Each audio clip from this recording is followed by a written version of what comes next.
Hello, chat. How are we doing? That's right, I'm back. I haven't been streaming for a while. It's been quite a while actually. I had a lot of shit. Well, okay, so let me explain to you guys what I was doing. Right? Also, I've kind of warmed up to the taste of this energy drink. When I started drinking it, I felt kind of wrong the taste, but nowadays it's good. It's nice.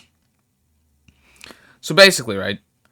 I'm gonna explain to you guys what happened in these past few days. What happened is that I recently bought Elden Ring, which, if you don't know, is like a Souls-like game. I think it's like a boss rush type of game, open world. You kind of just go around killing bosses, getting gear.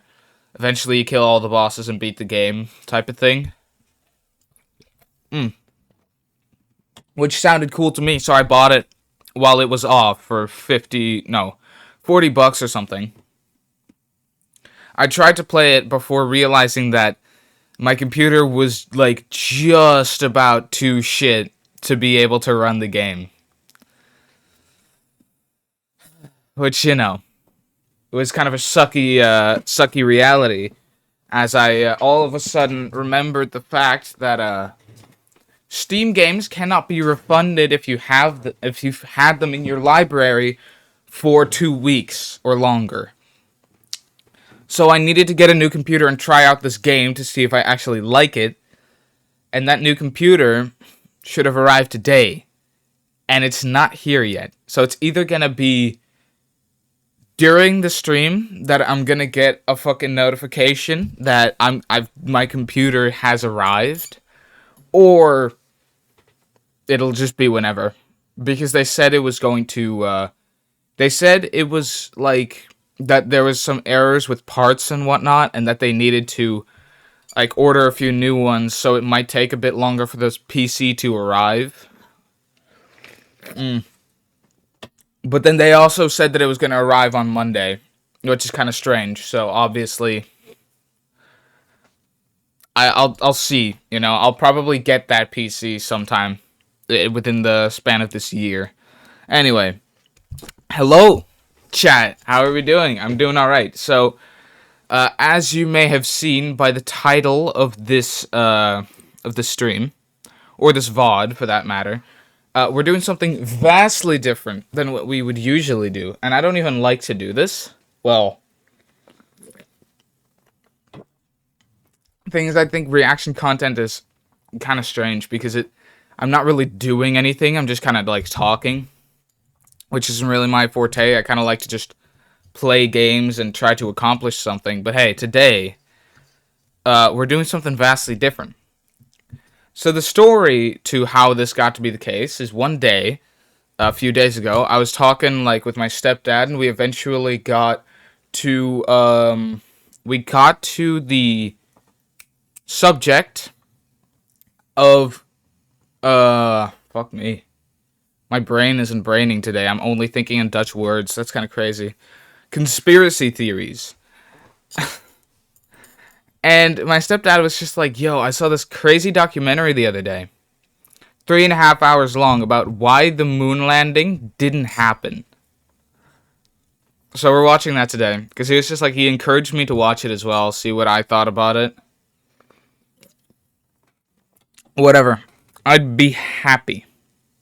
I'd be happy to do something like that on stream.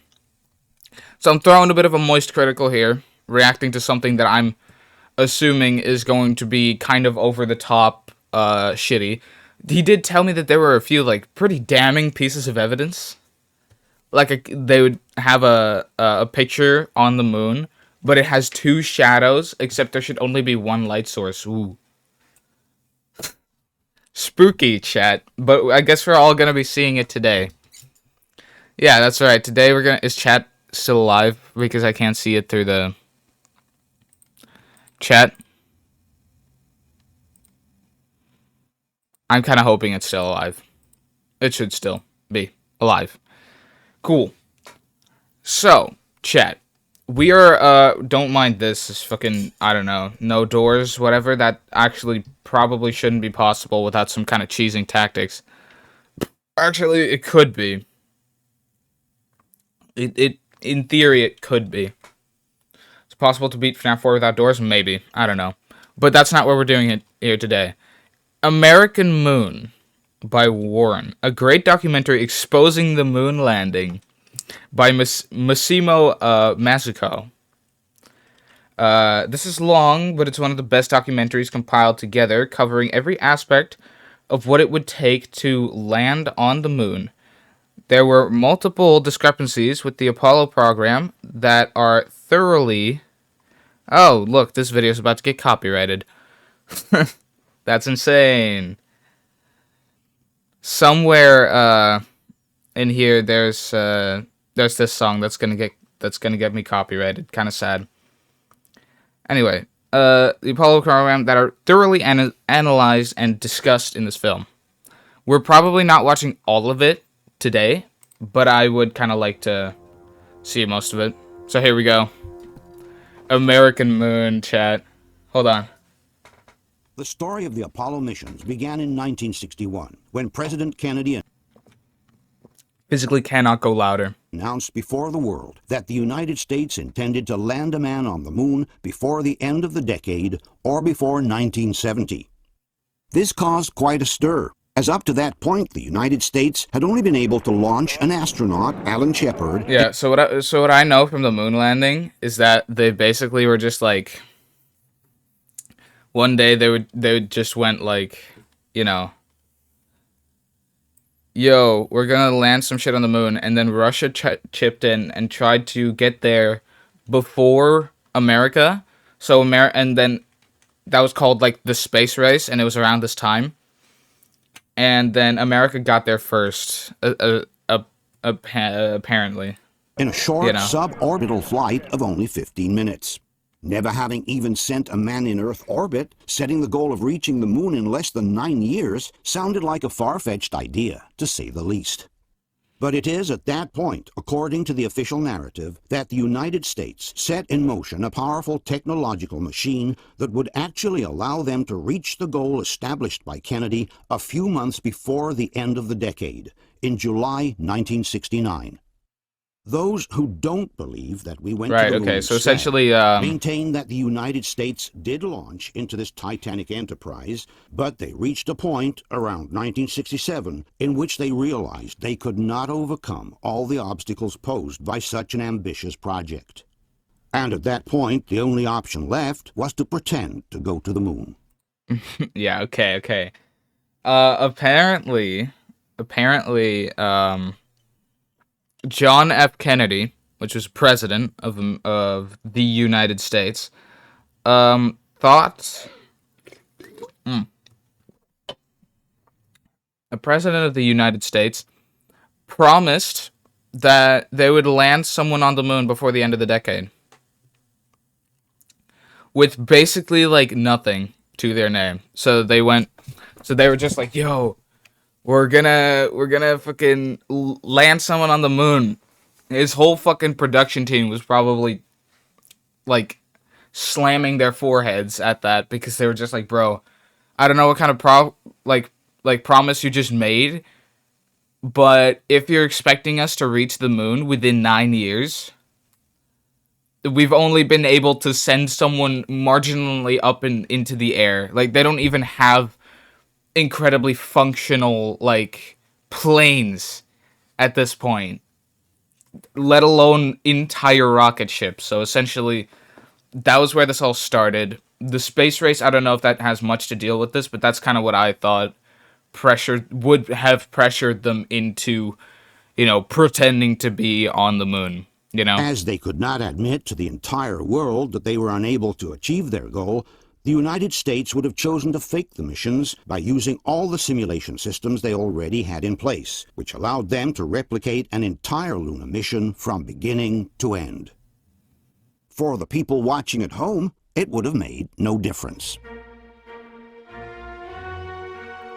Part 1, the introduction. The race to the moon. Let's Yeah, see see, this now is what more I in was talking detail about. what happened during the historic decade of the Luna missions. History books tell us that in the 1960s, the so-called race to the moon took place.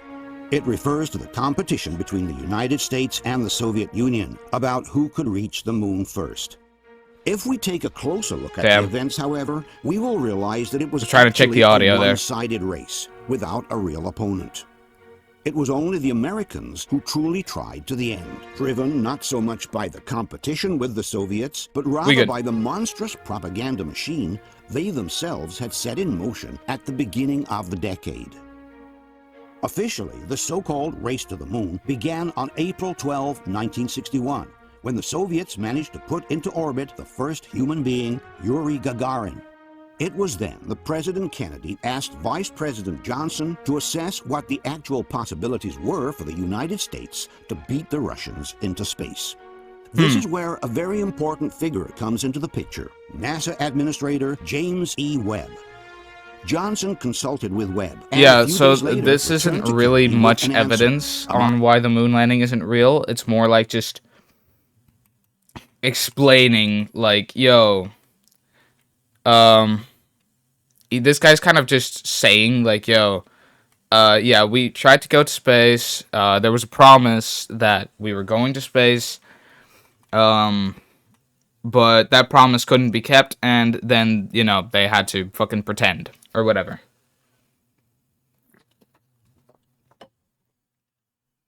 I don't know. Recently released recording, we can listen to the actual conversation between the two men. If I get reelected, we're not going to go to the moon in our period, are we? Really, we said no, we're not going. We're not going. You'll fly by it, probably. You think the moon, the man landing on the moon is a good idea? Yes, I think it is. Because when you do the same with instruments much cheaper. No, sir, you can't do the same. The lunar landing gave us the impetus to build big boosters. And this is some stellar audio quality right here. Therefore, they're going to succeed. Otherwise, they would not have succeeded. All beneficial.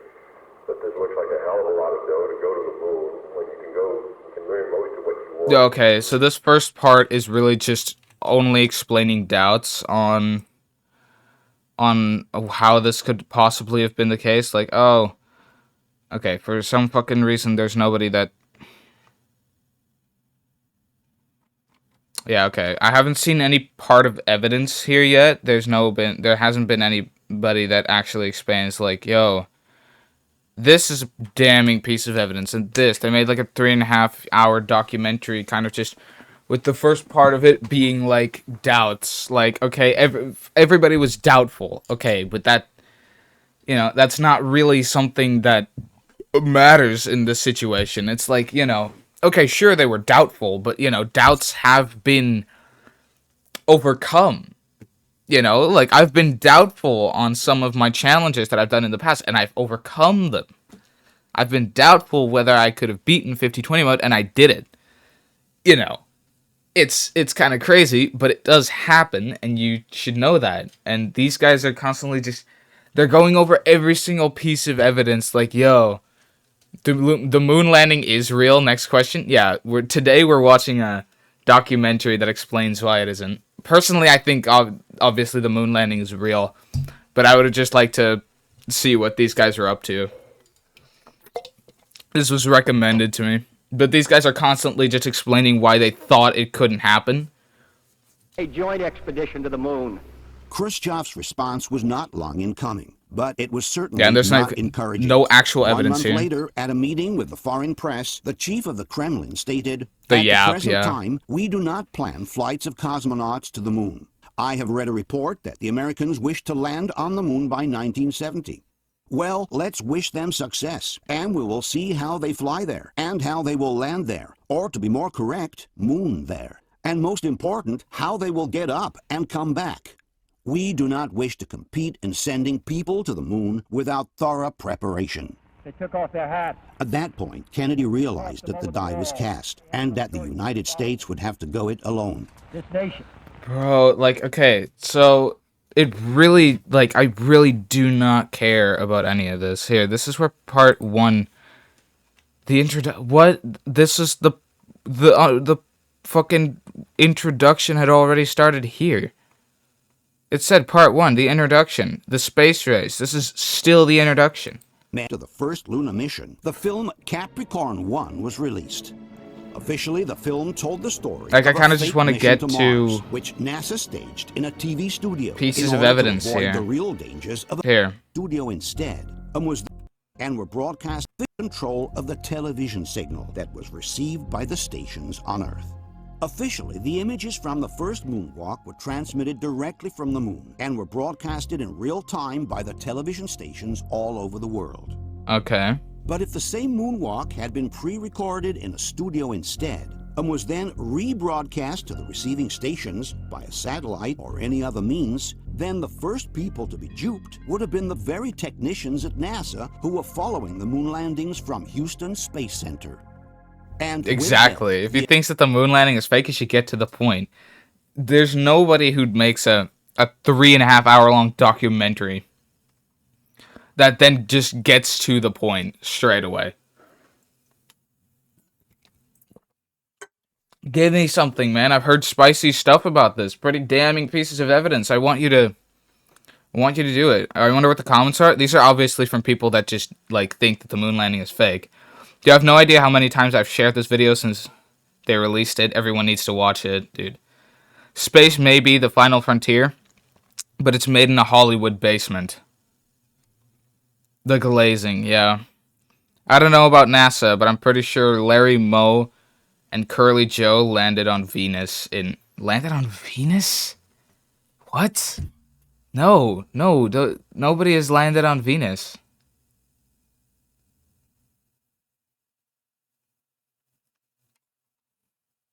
That's kind of strange. The entire world would have been deceived. The comments would be absolutely livid, yeah.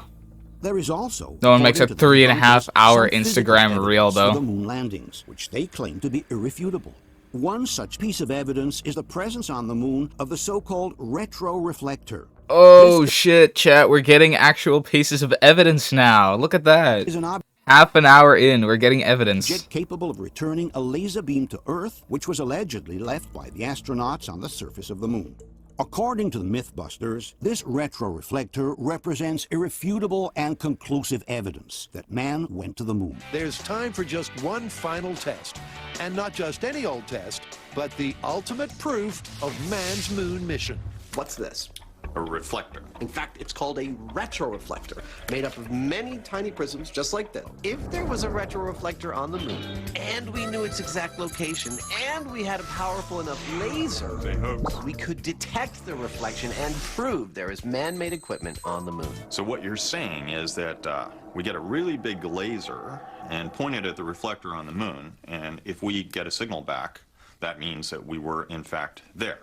Precisely. In order to prove... What? Wait, okay, hold on.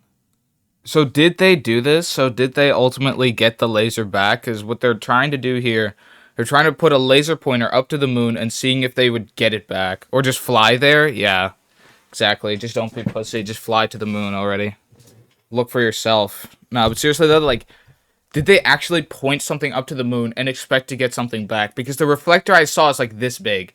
You don't know how big the moon is, but you'd need some seriously good aim to be able to get something back.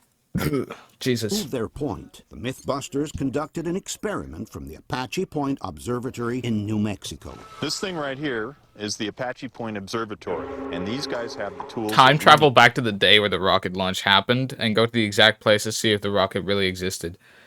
I find it so weird, because, like, okay, obviously back in this time, CGI just would not have been much of a thing yet. At least not to the public, so they did launch a rocket, though. Like, that rocket went to space on camera, and still people were just like, nah, you know what, that rocket really just did not go to space. Need to put the final nail in the coffin on the moon landing hoax. That's the location where Follow Apollo the 15 rocket. landed on the moon. That is so cool. Initiating laser on retroreflector from Apollo 15. And there's a spike beginning to stand out. Is that it? That's the return from Apollo 15. light returning from the laser retroreflector at exactly the wavelength and distance that we were expecting. But it's really thrilling to watch it happen right in front of us. Not just thrilling, but conclusive. We shined that laser at the moon on the second test, and we got a clear spike back. Photons came back to our receptor. What? Wait, but these guys... There's a flying DeLorean immune to space if the doors are closed or it will blow up. Wow. Yeah. It's kind of weird that they put this in the documentary of why the moon landing didn't happen, because this is like Mythbusters literally concluded, yeah, there is man-made equipment on the moon. There's no way there's no reason these guys are the Mythbusters. These guys bust myths. They're not gonna, if the moon landing didn't happen and they actually like found that out, this would be like one of the most like big things of all time. They have no reason to lie about this. Like, it's so weird that they put this in there, because this literally proves that the moon landing in fact did happen, so I'm not gonna lie. I'm gonna clip that and cut it off so it's just these guys bust. Oh yeah. Now, the only way that could happen is if there was a piece of man-made equipment up on the moon to reflect them back. Yeah. It may seem like conclusive evidence, but it may seem like far that. from that. It's in fact perfectly possible to bounce a laser beam off the lunar surface and detect it on Earth without the aid of any particular instrument.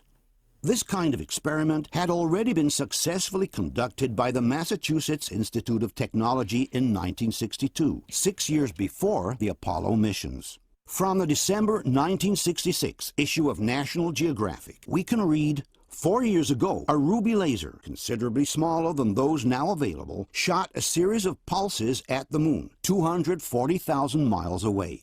The beams were reflected back to Earth with enough strength to be measured by ultra-sensitive electronic equipment. A similar experiment was replicated by the Soviets 1 year later. From the New York Times of November 4th, 1963, we can read, a concentrated beam of light has been bounced off the moon and detected on Earth by a Soviet observatory in Crimea. The feat duplicates an experiment conducted late last year by engineers of the Massachusetts Institute of Technology. Do I actually have a tab in? Oh yeah, it does say Twitch clips. Oh, hold on. These guys bust. Hold on, I can't fucking watch that shit. What? That's so weird. Leaving Discord? Oh, well, I'll watch it later, actually. It's good. I believe. It was 6 whole years before the Apollo missions, and it was already possible to bounce a laser beam off the moon with no need of a retroreflector. Furthermore, assuming that such an object is actually present on the moon, this doesn't mean that it was brought up there by astronauts. A retroreflector could have been easily placed on the surface of the moon by an unmanned probe.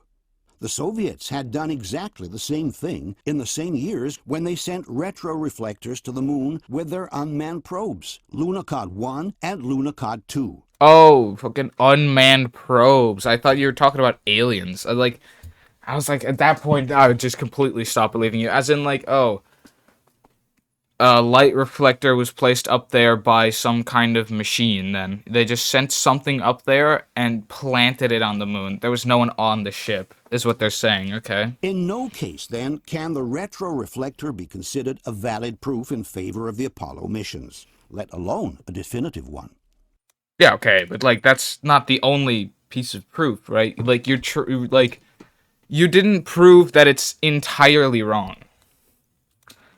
But this is also, I'm pretty sure that this guy's now going off of the whole, the moon landing didn't happen, and you guys have to prove that it did happen. What if you start to prove why it didn't happen by not attacking the pieces of evidence provided that it did happen, but in fact supplying own evidence for why it didn't happen? Supposedly, why would they have faked about that? Why would they have faked the moon landing? Obviously, he gave that. We've already proved that people went there. Yeah, exactly. Like, what the hell?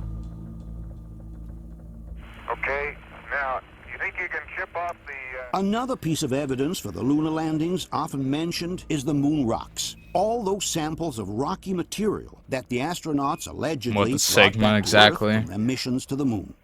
Being composed of different material than the Earth, claim the debunkers, these rocks are the tangible proof that man went to the moon. From the debunking site Clavius, we can read, the lunar surface samples returned by the Apollo missions are considered by many to be the most compelling evidence that the missions were... How much does moon rock cost? I would assume like millions or something, maybe hundreds of thousands. Like, I mean, moon rocks, like, you know, something coming from outer space, I would assume is a lot more valuable than something from, like, Madrid or something. I'll take your entire stock, yeah, exactly. Authentic. On its own website, NASA writes, moon rocks and common sense prove Apollo astronauts really did visit the moon. In reality, these alleged moon rocks by themselves... And common sense. Okay, that's kind of a shitty piece of evidence from them to just put on their website. Don't prove anything. Even accept... It's like basically saying, like, if you don't believe we went to the moon, you're stupid. Yeah, that's... I don't know. Their composition is different from that of the Earth. We must remember that many meteorites originating from the moon have been retrieved in Antarctica. Well, I got a phone call once, a fellow at the Smithsonian, and he said, Jerry, we have now a meteorite which I just brought back from Antarctica, which is from the moon. The whole assembly of scientists attacked this object, and at the end of a year and a half, the conclusion was it was a moon rock. It was unambiguously a moon rock. I know, it's kind of strange what we're doing here today, Addy. Coincidence. I know. I'm personally a believer of the fact that it did happen, but I got recommended this. A meteorite from Antarctica? I don't know. Some of his NASA colleagues visited Antarctica in 1967, exactly 1 year before the beginning of the Luna missions. As stated by the New World Encyclopedia, the expedition was one of the first to systematically search the ice surface for meteorites believed to originate from the moon for later use as a reference material. Nothing forbids that this reference material could have been later used as original after the Apollo missions. Furthermore, it is possible that the diversity of the lunar rocks was obtained with some special processing here on Earth. Should watch if Fnaf 4 is beatable without doors, yeah. As suggested by Bill Wood, an aerospace engineer. And then I think the vast majority of the hundreds of pounds of moon rocks that we claim to have are made here on Earth. They can be irradiated. Yeah, 3 hours. We're not watching all of this. He spent like a good chunk of this intro here, of this half an hour that I just skipped through, explaining why the moon landing could have been faked, and then this is like evidence. Close to a vacuum, or assuming modified in certain minor ways, so that they appear slightly different. In fact, in 2009, it was discovered that a lunar rock donated by the American astronauts to a Dutch museum was actually a piece of petrified wood. Dutch museum. A cheap, earthly fake, presented to the world as if it were a precious lunar rock. But even if these... Playing Twisted Metal on my PS3 the entire time. Twisted Metal, I think, isn't that the game where you drive around with cars and try to fuck up other cars? Rocks really came from the moon. They could have been retrieved by an unmanned probe, and not necessarily by humans. Yeah, exactly. That's pretty cool. The same thing was done by the Soviets, with their unmanned probes Luna 16, 20, and 24. Thus, in no case, regardless of their origin and composition, can the so-called lunar rocks be considered proof that man went to the moon. 10 years since the last Twisted Metal game. They might just have discontinued the series at that point. I think it would have been 10 years since the last GTA, right? Or when did GTA 5 come out? I don't know. And one is left to wonder, why would NASA feel the Actually, need 12 years since GTA? Damn. And a Season 2 is coming out next year. Oh, Twisted Metal. 12 years since Twisted Metal, yeah.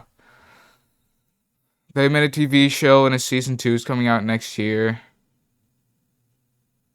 12 years of no Twisted Metal games? I don't know.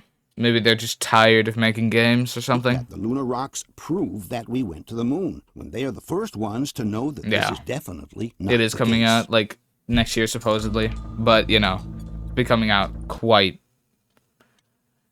it's been coming out for quite a while. Anyway, set's too large to be fake. According to the debunkers, the landscapes seen in the Apollo pictures are too large to have been recreated in a studio. Se noi prendiamo le fotografie, questa è la missione Apollo 11, si possono mettere insieme per comporre delle They were pieced panoramiche. together to create panoramic shots. What? So they're okay. Well, I don't know. I just don't think it's possible for another one to be successful because of how modern game market is. Yeah. Twisted Metal is kind of a game that just like, you know, it's like fucking Smash Carts or something like that online. It's basically Twisted Metal but with different items and a bit more kid-friendly graphics and stuff. I mean, I've only played the multiplayer option, so I don't really know. Shrek 5's been announced. Yeah, see, I didn't think that was real because it was on TikTok by some random account. Yeah, Shrek 5. And it was using the song All-Star, which is not, in fact, something that usually gets used by Disney. Grande il set per ottenere una panoramica di questo genere, giusto per vederla in qualità migliore. Questo è Neil Armstrong che fotografa Buzz Aldrin, clic, clic, clic, clic, in questo modo. Quindi il set ipotetico avrebbe dovuto essere parecchio grande. In reality, those who support this idea are not familiar with the great illusory capacities of cinematography. This, for example, is a scene from the film Magnificent DreamWorks, yeah, okay. I just assumed that everything was owned by Disney. Produced by IMAX in 2005. Dark, gritty, brutal car combat games anymore. They just want repetitive first-person shooters. Well, it's not entirely true. I don't actually like first-person shooters all that much. As one can see, the depth of the except for, like, I've played a lot of Overwatch, but that's it. The terrain in the background is quite similar to that of the Apollo missions. And yet, this is the actual set. Wait, what? As one can see, the depth of the terrain in the background is quite similar to that of the Apollo missions.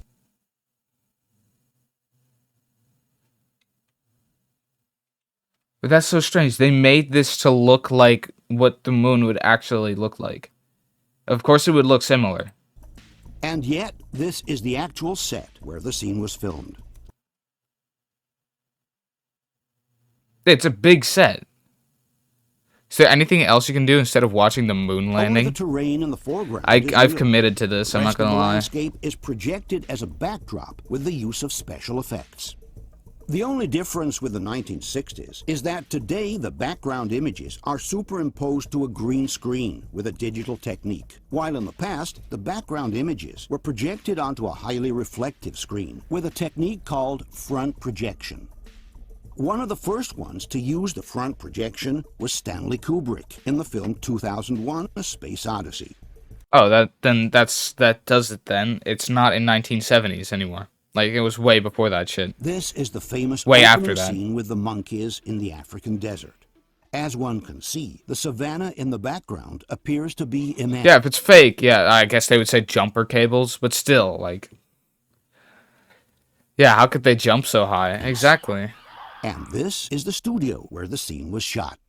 Only the first part of the set is real, the one in the foreground. The rest is a photographic image, which is projected onto this highly reflective... Yeah, but this was in 2001. That was, like, another long after. after. The use of front projection from the same Stanley Kubrick film. The terrain in the foreground is real, and we are in the studio, while the image in the background is the result of a projection onto a highly reflective screen.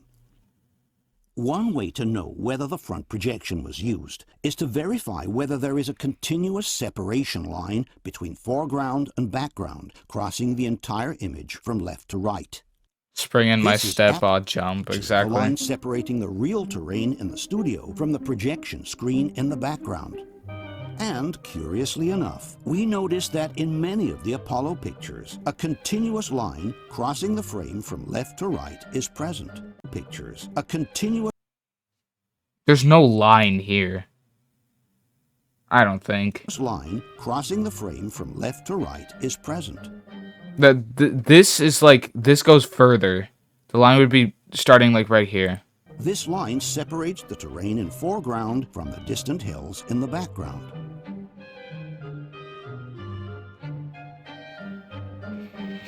In fact, if we take a closer look at some 360 degrees I would panorama... introduce you to start watching this for today's stream.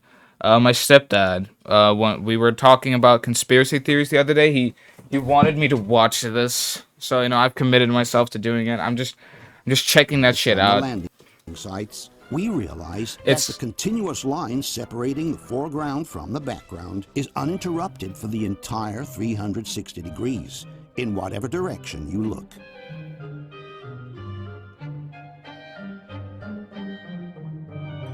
It's because the moon is like very wavy like this, right? It's got a bunch of craters on it. That's what they're on. Right? You could have played Window Kill or a different single player game. Yeah, but you know, this is funny, isn't it? Astronauts have landed on some kind of truncated cone separated for 360 degrees from the distant hills. That's not true. There were more cones like that around, and they're just little divots, man. It's not like giant fucking craters are around them. Or the images have been shot in a studio, and the continuous line separating the foreground from the background is just the separation line between the real set and the projected image. Furthermore, at the time of the Apollo missions, Hollywood had already developed a mobile front projection system, which... So painful to watch. It's so strange. If there would be a projection, you'd see the shadows in the background. Could have also allowed to film... Because they'll be in front of the projection. There will be shadows like that. That's literally what they used in the reference picture here. When they were talking about, oh yeah, front projections. Here, look. Okay, see down there? It has a shadow of that guy on the backdrop. It doesn't show that here. Moving scenes with the distant background projected on a screen. Makes no sense. Used to obtain similar results was that of painted backdrops, as in this example. The thing is, the moon has no shadows. Exactly, bro. From a Hollywood film from the 50s. Nicola Pecorini has worked extensively in Hollywood as a cinematographer, making films for Sylvester Stallone, Terry Gilliam, and many others. You have a brain, you're just not using it? Oh, well, they're definitely trying very hard to use it. We asked him about this alleged impossibility of creating such large sets in a studio. La tesi di chi dice siamo stati to go to this man and punch him? Okay. È che sarebbe impossibile costruire un set del genere sulla Terra. Taco Bell ad? Oh, damn. Che è impossibile. Cioè, dagli anni 30 che fanno set. Perché non è che devi costruire il set fisicamente fino là. Cioè... So in 2000, this guy says that in 2001, there was like a documentary. There was a movie that used this type of technique. That's not what happened here because this was in the 1970s supposedly. What the hell? Costruisci e poi ci sono dei backdrops. I set enormi anche in, come si chiamava, Gone with the Wind, erano dei bei dipinti, i cieli. Non è che erano veri cieli. Another technique for which that's the auto mod. Is that of miniaturization. Apparently huge situations can be reproduced in a studio to the smallest detail. Small-scale models are also regularly used in Hollywood with great effectiveness. In fact, there are serious suspicions that the images of the lunar module departing from the moon were actually filmed in a studio using small-scale models. In conclusion, if we were to believe that everything we see on a screen is real, we would also have to believe that New York was submerged by a devastating tsunami, that gigantic gorillas can climb the Empire State Building, and that the magical Kingdom of Oz actually exists. That is such a bullshit fucking... Huh? What the fuck? Why is... That's no fucking way to compare the moon landing. In conclusion, if we were to believe that everything we see on a screen is real, we would also have to believe that New York was submerged by a devastating tsunami, that gigantic gorillas can climb the Empire State Building. This is not in the same way. This was not created in the same way. and that the magical Kingdom of Oz actually exists.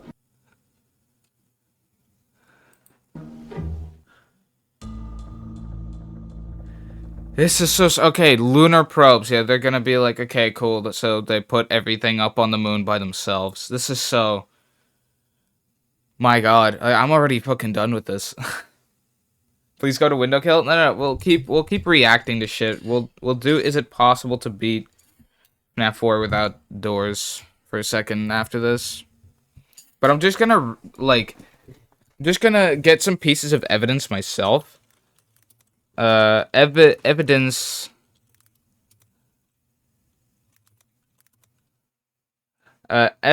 as to why the moon landing isn't real. Moon landing conspiracy theories debunked. Oh, hey, look. Whatever. Conspiracy theories surrounding the moon landing.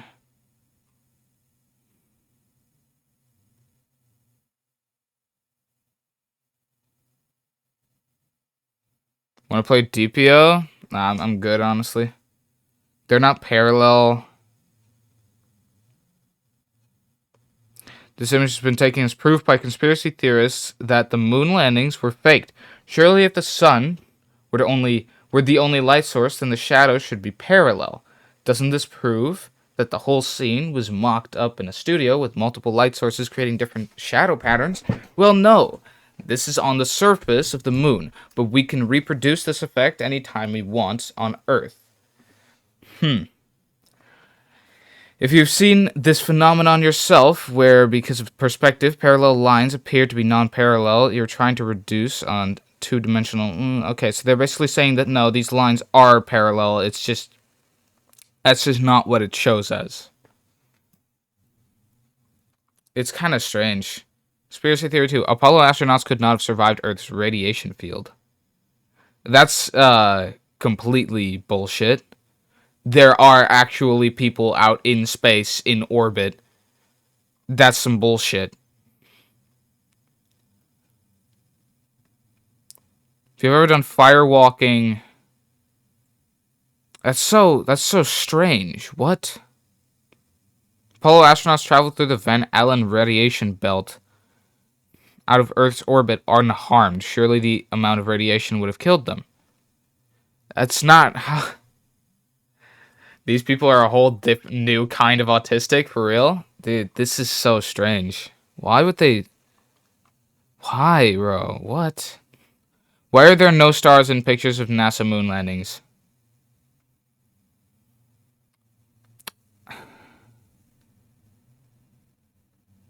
Fnaf. I'm gonna get through this real quick, and then we're gonna go to that Fnaf thing. Conspiracy theorists argue that the lack of stars in the Apollo 11 mission photographs prove that the event was staged. NASA could not have faked the full wonder of the lunar sky, and so they simply chose not to include any stars at all. It felt like if they added stars, it would be more obvious it was fake. Yeah, maybe. Here's another solution. Both the astronauts and the lunar landscape itself are brightly lit. Exactly. By the sun. The sky may look black, but remember, it is in fact daytime on the moon. Well, yeah, that is true. The moon... Okay, so... the moon would be facing the sun at this time. So it's actually... so it is, like... the brightest object in the sky. Yeah, you don't always see stars in the sky. Exactly. Only on the dark side of the moon. Kind of crazy. If you're going to take a photo of a brightly lit scene, your camera's shutter speed needs to be fast, and your aperture incredibly small. In that situation, faint objects like stars simply aren't going to show up. Exactly. You can react to viewer-chosen videos. Yeah, we can do that. Hold on. One more. The flag is waving in the wind, but there's no wind. funny, it's actually not waving in the wind. Look again at the image in particular at the top edge of the flag. Because it's been set up like this, it appears to be waving in the wind. All the wrinkles are up there because it's already been screwed up for 4 days on the route to the moon. Yeah. It's not actually waving in the wind.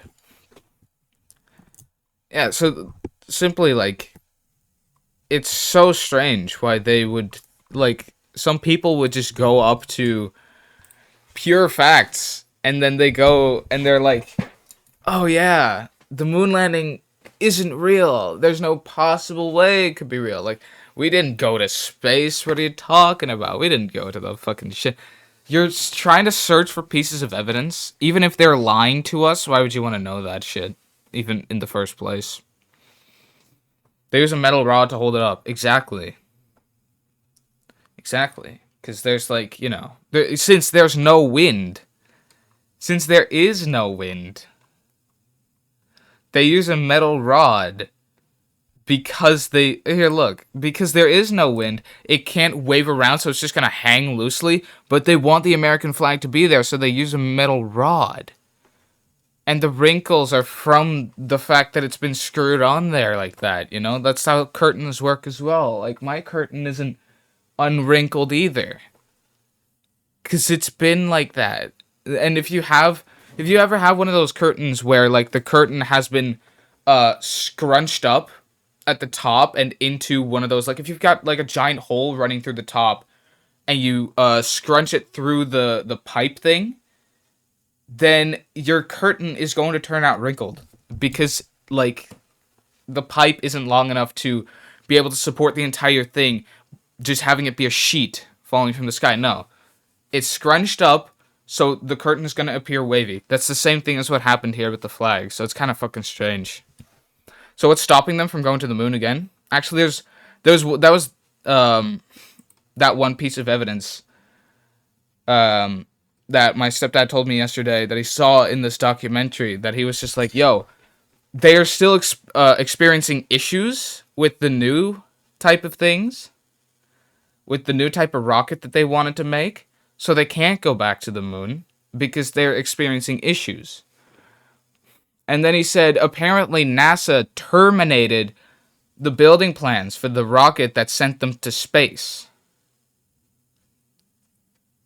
Kind of strange, right? How NASA would have done that.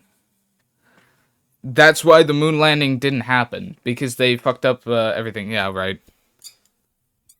Terminated. Yeah, Terminator reference, exactly. Oh, yeah. Apparently, they just literally burned the papers that sent them to the moon. Not only does it make no sense, it feels like that evidence was just have been completely fabricated. My answer to that evidence is that no, they simply just didn't terminate the building plans to the rocket. That shit should be in a fucking museum. I need your clothes, your gun, and your bike. Yeah. Bro, it's so strange, man. How could people, like, think of something where they're just like, yo, it's insane we went to the moon. And then someone goes, yeah. That can't be possible, right? A little late today? Yeah, it's fine. I was just about to move on to can you beat? Is it possible to beat Fnaf 4 without doors? Is this like a conspiracy stream? It was, but Chad hates it, and I'm honestly starting to hate it as well. So this is the bones. Yeah, they were talking about how the moon landing isn't real. Obviously, it's fucking real. I don't understand how people would, like, deny facts like that. It's so strange. Like, you get told a certain thing, you're like, that can't be real, and then you start searching pieces of evidence as to why it is real. And then those get debunked, and then you're just like, no, that's actually... It's like a yes and no type of thing. Like, no you type of shit, right? I'm cooking in GD, so I forgot the time. It's fine. Cooking in GD's definitely nice. Anyway, so this is by the Bones. He doesn't need a shout out from me. He's got almost 86,000 subscribers. He apparently beat Fnaf 4 without doors. Yeah. This is kind of like a Chicken Ninja, right? And how he does that. Got my 4th heart demon? Dude, nice. In every FNAF game, there is always a key gameplay element the player must use in order to fend off against the animatronics. In FNAF 1, you have your doors and cameras. In FNAF 2, you have your Freddy mask. And in FNAF 3, you have your audio lures. The 4th installment in the series, Five Nights at Freddy's 4, has a return to form to the original. Once again, using doors to fend off against the nightmarish animatronics in your home. Yeah, I understand that. This is my own private domicile and I will not be harassed. Bitch. But what if I told Nice. Wait, what? Domicile and I will not be harassed. Yes, I am claiming you play as Michael in FNAF 4. Watch the Gibby video. Oh, damn. The crying child is just in the back like that. That's so strange. He shouldn't even be alive in this scene. But what if I told you that it was possible to beat Five Nights at Freddy's 4 without this core gameplay mechanic? Hello, everybody. Award nominee poll right now? That's kind of strange because Geometry Dash had been literally not active at all. Like, Rob Top hadn't been active for like years on years. Now it got an update and it's immediately getting awarded. That's kind of weird. Welcome back to the Bones 5 YouTube channel on YouTube. Yeah, Bones 5. Bone 5. The Bones 5. Oh no, the Bones 5. Kind of strange. Okay, he's about to explain the... Okay, so... interesting. Addy, we got another one. No animatronics are active, giving the player some time to learn about the mechanics of the game. I'll take some time here to explain the basics of 1v1 me and 1v1 me in Fortnite 1 2 3 cheap viewers on asterisk. Get that guy out of here. Mods ban him. Gameplay and AI, but if you already know how this game is played, feel free to skip ahead to the next chapter. Wait, is Addy even still here? Damn. In FNAF 4, you face off against the core 4 animatronics of Bonnie, Chica, Freddy, and Foxy. In order to prevent Bonnie and Chica from getting into your office and jump scaring you, you are required to go up to their respective doors and listen for breathing just outside the door. This is so fucking loud. Hold on. Why is your fucking... If you don't hear breathing, flash the hallway to prevent them from getting closer. If you do hear breathing, close the door until you hear their footsteps leaving the doors. Foxy will also roam the halls. If he manages to get... I don't know if he's got, I'm gonna tickle your sausage until your edging streak diminishes. Fuck this shit. I'm banning him myself. At 1v1 me in Fortnite. There he goes. What an idiot. Get shit on, kid. Alright. Into your room, Continue. he'll camp out in the closet and require you to close the closet door on him in order to keep him at bay. Freddy is always behind you on your bed at all times. Yeah, okay, so I think we all understand this. Like, we know what's going on here. Right. So we don't have to worry about him at all yet. Yeah, okay. Leaving Bonnie, Chica, and Freddy. My strategy for But no doors means no Foxy closet either, right? Bonnie and Chica going into this challenge was to go between the left and right doors as fast as possible and always have the flashlight on 5-second intervals. You see, when Bonnie and Chica try to move down the hallway when the flashlight is on, they will always fail their movement opportunities. To make this easier to visualize, take a look at this map I made of the FNAF 4 house. Take a look at this map I made. Damn. Oh, what the hell? That's kind of strange. This middle square represents the center of the far hallway. These two squares are the corners of each hallway. These middle squares are where Bonnie and Chica are visible when you flash the flashlight. And these squares represent when Bonnie and Chica are right outside your doors. If Bonnie or Chica is at the top corner of a hall, and I'm camping that hallway flashing the flashlight down, Bonnie and Chica will not be able to move into that hallway. Specifically, they will have a 50% chance every second to update their destination to either move backwards to the center of the hall in Bonnie's case, or into the kitchen in Chica's case. Both Bonnie and Chica's chance to move is really low on this night. Wait, so Chica can't go into the main area? Like the center of the hall? That's kind of strange. Only 5% for Chica and 5 to 10% for Bonnie. So I was able to get through night 1 without too much difficulty. That should be night 1, I think. Okay, cool. Alright, that was light because Foxy wasn't here. So now the real challenge begins because Foxy is hard. I always found these to be scarier than the actual mini games. Like the jump scare would always give me way more. Okay, I gotta lock in now. Something I feel that is worth mentioning is the plush trap mini game, because if completed, this mini game gives an insane advantage. I finished the 2024 suggestion poll. I don't know what it is. Allowing the like game of the year or something like that. Or the next night at like just an award. 2 a.m. instead of 12 a.m. on the first attempt. Here's how to beat it every single time. Plush Trap has 2 audio cues, a sound where he's walking and a sound where he's scurrying. Wait until you hear 2 of the scurrying sound cue, then the moment you hear the next walking sound cue begin, shine your flashlight to catch Plush Trap every single time.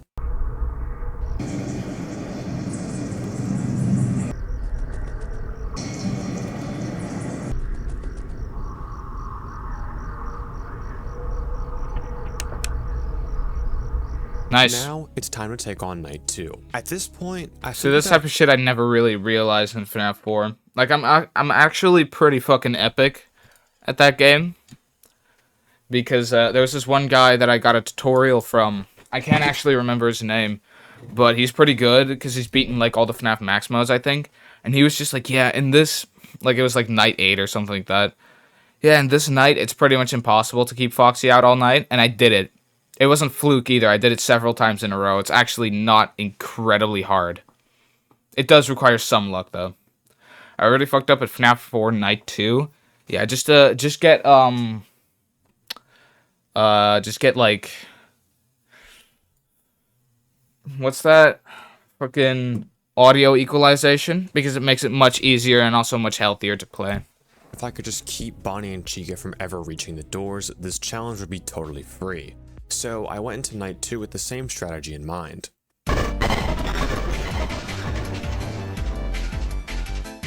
Night 2 is a huge buff from night 1.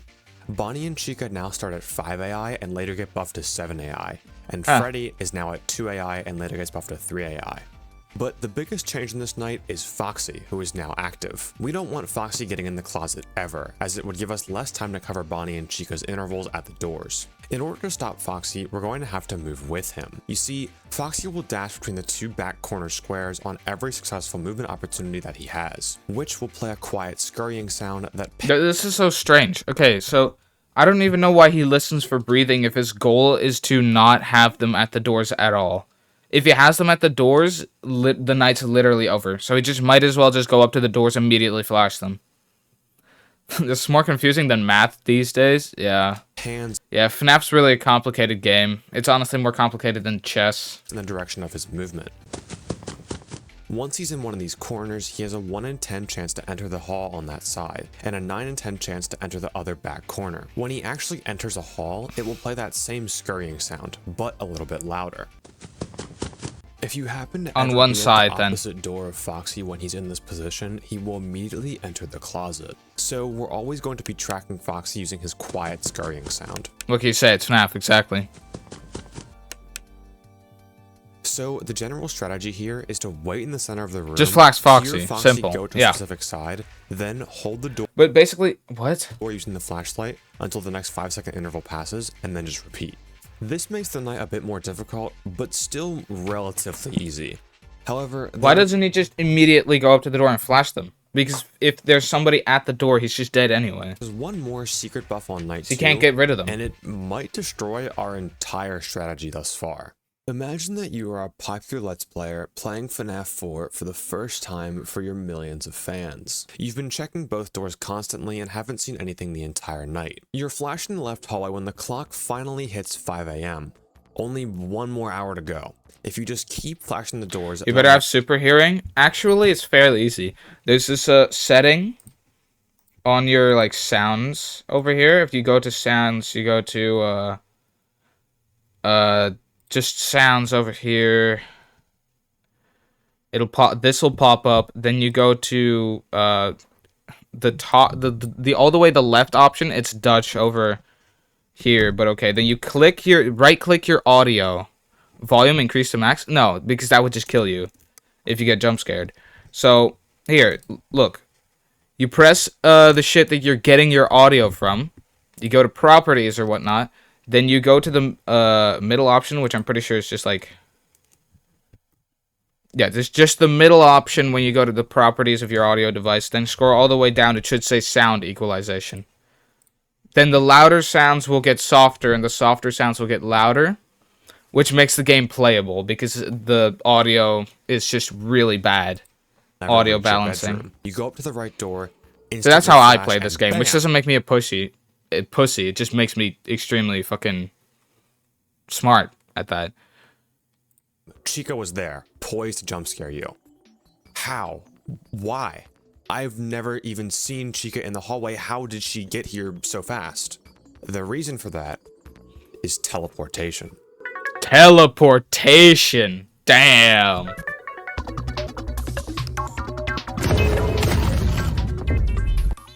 This is going to be the hardest mechanic to deal with in this challenge. You see, in order to surprise the player, Bonnie and Chica have a hidden mechanic. On nights 2 through 4, Bonnie and Chica can literally teleport to your doors. When the night is first loaded, well, that's some chooses bullshit. a random hour from 2 to 5 a.m. for Bonnie and 3 to 5 a.m. for Chica. Once this random hour is reached, the next time the player goes to the center of the room, they will teleport. In this example here, Bonnie's random hour was 2 a.m. and as you can see, he goes from the left hall corner straight to our left door. Which means you're dead because you can't get rid of him with the doors because this is a no doors challenge. This can get pretty crazy, as sometimes they can both teleport to your doors at the same time. That's some Originally, bullshit. I thought that I could combat this by holding a door with the flashlight on every single hour interval. That way I could at least stop Bonnie or Chica from teleporting for the whole night. What's your opinion on the mega boxes? Actually, I haven't seen them yet. Run back to the center of the room, meaning there's no way to stop We it. got animatronic teleportation before GTA 6. I actually haven't opened a single mega box yet, so I wouldn't know. I honestly thought this would be the end of the challenge. Even in the absolute best case scenario, if they're both forced to my doors at 5 a.m., Freddy would still kill me before the night ends on later nights. I needed to use my big brain and think. How could I get rid of Bonnie and Chica without closing the doors?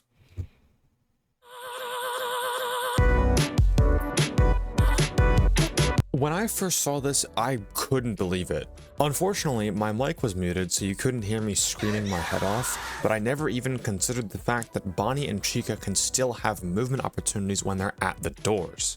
Though these aren't exactly movement opportunities. For some reason, I have no idea why this is included. If Bonnie and Chica are at a door for 10 I think I have noticed that before. They can go back from the doors. It's kind of strange. They'll be at the doors and I'll have like... What I'll hear is when they're here, you can hear their footsteps going to here and to here. That means if I hear 2 footsteps on the left, Bonnie's at the door. But then I hear another footstep signifying he's, in fact, in the middle of the hallway. Which means I can go there, listen for breathing, and do that shit. This game is wild? Yeah. It's like a massive game of fucking chess and checkers in one. Movement opportunity is just advanced probability. It's a fancy word for it, yeah. Seconds, and you're not listening to their respective door, they will move back to the middle hallway. This is how we can get rid of Bonnie and Chica at the doors. But you would have to be, like, pretty massively brained to be able to accomplish this successfully every time. Doors. Which I guess means you would just have to get lucky a bit. Run back to the center of the room. Wait for the next 10-second interval, then go back and flash their door to clear them from the middle hallway. I'm pretty sure before he could run to the door, I heard in my right ear that Chica in fact did walk away from the door. So you can hear whether they're at the door or not if you count it in your head. Their door to clear them from the middle hallway. Yeah, I did hear something in my right ear. You guys probably didn't, but yeah. It's so fucking stupid, I know. But that's just what Fnaf 4 is, and I was grinding that for a while. Actually, I had been grinding that for a while, but, wasn't really working. Well, it was, but I eventually got bored of it and stopped doing it, but I kind of want to get back into it because I do like Fnaf 4. Damn. Playing chess is 10 times more simpler than this shit. Yeah, see, that's what it very much does seem like. But then again, FNAF 4 kind of has a difficulty cap, and if you can beat it if you can beat it consecutively on the level cap, on the max skill cap, basically, then you're just the best at the game. You can't get any better. But with, you'd have to beat Magnus Carlsen consecutively every time. I feel like that bar is a bit higher to clear in chess. It's just math, and I hate math. Well, I guess it could be... Yeah, this whole game just kind of runs on RNG and math. Though it isn't that simple. We don't always know exactly what 10-second interval Bonnie and Chica are on.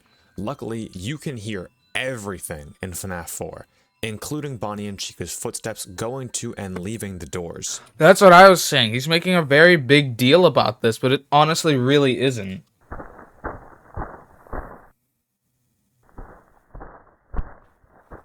I don't understand why these idiots would walk back from the door. That seems like such a stupid thing. So if we know for certain that Bonnie or Chica is at a door and we hear quiet footsteps from their side, we know that they've just had their 10-second interval and left. Yo, Peter Fnaf. No, I'm not. It's been a while since you've been in stream for an actual FNAF related thing. The only issue with this strategy is the wait time. Having to wait 10 seconds means that timer animatronics are going to become much more of a threat. This is why under no circumstances do we want Foxy to get into the closet. Having another timer animatronic to deal with in addition to Freddy would make this strat much harder. You see, Bonnie and Chica's attack timers are cumulative, meaning if Bonnie reaches because they're nice, waits for 10 seconds, moves back to his hallway, then moves back Bonnie and to Chica are much nicer than fucking Nightmare and Nightmare. Those guys are actual assholes. I can show you guys the clip, actually. I can show you guys the clip if I could pull it up. I thought you were playing? No.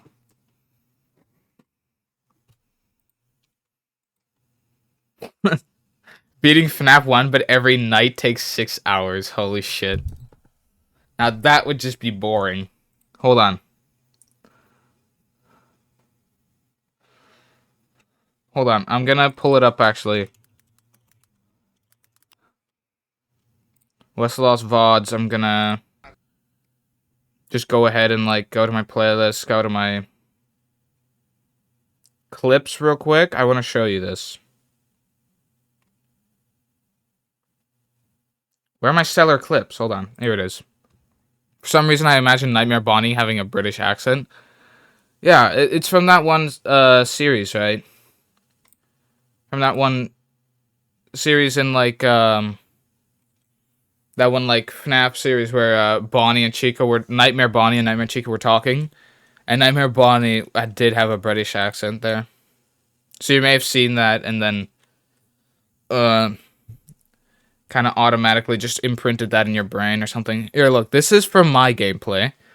This was still when I had an old chat. Let me see who this is. These are two different people. Mike Afton, I think. And then there was someone here that I can't read the name of. The integration series? Maybe. Okay, so this was my gameplay.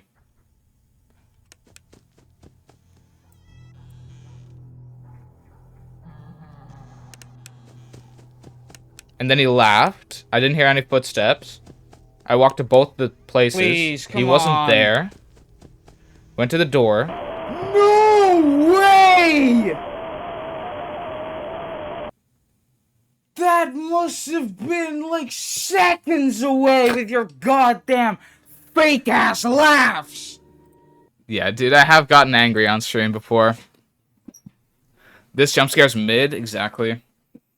Just a very, very strange jump scare in the grand scheme of things. Like, okay, yeah, the jump scare fits, but it's really just not scary at all. It honestly just infuriated me. door and wait another 10 seconds, his attack timer will be at 20 seconds, not 10 seconds. So we never want to give Bonnie and Chica the chance to move back to the doors. And if they do, we want to keep Freddy at as little progress as About the possible. interview series? Yeah, that as well. The interview series with Nightmare Bonnie, he was British. For that reason, the moment I hear breathing at either of the doors, the first thing I would do is go back and flash Freddy on the bed. Bonnie and Chica's attack timer is He flashes Freddy on the bed. formula, meaning that on the first 4 nights, they would have to visit the door multiple times before entering the office. So we know for certain that when Bonnie and Chica are visiting the door for the first time, they will not be able to attack me when I'm turning around from the bed after dealing with Freddy. Once Freddy is dealt with, I wouldn't turn around to face the bed again until Bonnie or Chica had been cleared from the doors. Bonnie and Chica can only attack you specifically when turning around from the bed. So as long as Freddy can wait until I've dealt with Bonnie or Chica, this strategy should work. Now it was time to put my strategy into action. After smoking Plush Trap, I started... I send you a vid of one of the vids. Hold on.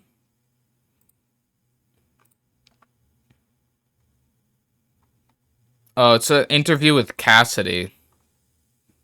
Okay, well that's not entirely like hold on. I know what it is. Hold on, let me research this.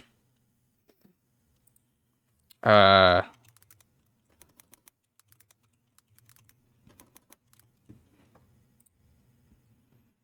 interview. The FNAF interviews in order. Nightmare Bonnie. Hey yo, what the fuck, man? We're not playing ads on my channel. Best experience with headphones. Yeah, so this is where that came from.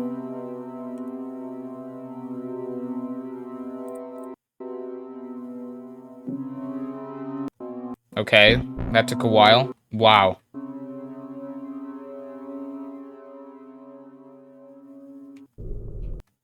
Okay, so he goes. I think the voice acting for this is actually amazing.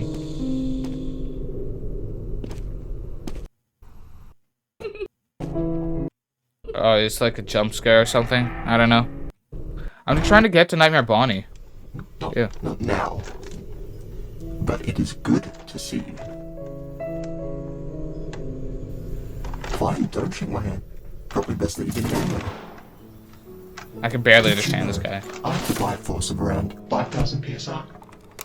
To put that into comparison for you, your arm would have come clean off your body. It would have been a delicious meal for me, and a very gruesome scene for everyone else. You would have likely died from shock shortly after that. So, you know, you're a clever man. But I'm guessing that's not what you're here to ask me, is it? That's not what you're here to ask me, is it? The Cassidy one is where you hear Nightmare Bonnie with British accent. Turn on the captions. Dude, like, I just wanted to showcase the fact that he is British. Yeah, good animation and good models, yeah. At 2 a.m. At 3:04, I had my first ever door attack in the run. Bonnie ended up failing 2 movement opportunities to move backwards, forcing me to wait until 3:30 to clear him from the doors. At 4:55, Chica managed to reach the door. On top of Chica's door pressure, Foxy moved into the right hall.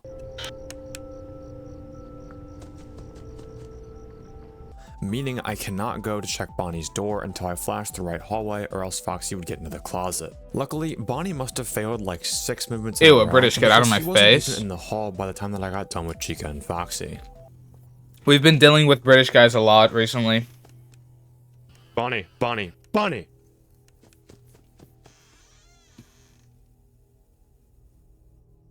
You wouldn't do shit, bitch. And with that, I completed nights 1 and 2 deathless. Yeah, oh my god. Oh. It took so long to explain this strategy. It was just like, yo, there's so many problems. There's this, there's that. And I realized everything. Oh my god, it was all so hard, but I did beat it without actually dying. Like, that's so strange. Oh, this challenge is light, dude. I'm goated. Well, this is deathless so far. Okay, so, like, I don't, like, okay, sure. Night 5, or night 4, night 3, night 4 is fine. I was actually kind of trying to see what he would do with night 5. Night 5 with Nightmare Fredbear, because you have to close the doors to get rid of him. Otherwise, he doesn't go away, supposedly. Fredbear is the only antagonist for all of Night 5, and in a way is similar to all the other 4 animatronics merged into one. For the first 20 seconds of the night, Fredbear is inactive. You'll hear his noises, but he doesn't actually spawn in until 20 seconds have passed. Yeah, that's true. Once he's in the house, Fredbear will then start in the middle living room like the other hall animatronics. When he moves from side to side, he'll make a sound cue. Once Fredbear has decided on a side, he has a 50-50 chance when he succeeds a movement opportunity to either run to the other side of the far hall, or silently enter the hall of the side that he's on. Unlike Bonnie or Chica, it doesn't matter where Fredbear is visually in the hall. Flashing your light on him won't do anything. Instead, you must close the door in order to send flexing Fredbear on, back bro. to the opposite corner of the map. Fredbear can also teleport to your bed and closet with a laugh, requiring you to either flash the bed or close the closet doors. Then the cycle repeats. He can only do this 4 times on night 5 and 2 times on every other night that him or Nightmare is present. And a laugh isn't always guaranteed to mean that Fredbear is teleported. There is a lot that goes into determining whether or not a laugh is fake, but wow, there's no way this is the actual equation. No fucking shot. No shot. I don't believe that Scott is this smart. How is he able to do this, but not able to fucking make decently balanced audio? Something stupid that makes no sense will happen, or something smart will happen and make sense. Yeah. This is so... what the fuck? Why? What are all these variables? And why is it to the power of 3? for this challenge, it doesn't really matter, so I'm not going to get into it here. If you fail... Oh my god! No fucking way! ...mean that Fredbear is teleported. There is a lot that goes into determining whether or not a laugh is fake. No, that's not real. I refuse to believe that that's real.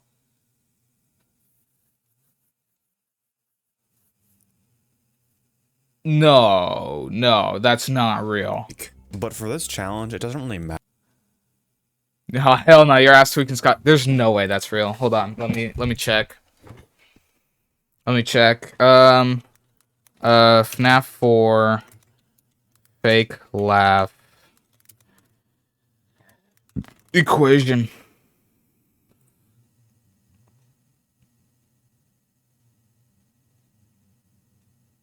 Fredbear just remembered a good joke from earlier and couldn't help himself. It's real, isn't it? I don't... No, that's... You can laugh 4 times on night 5, then only 2 times every night after.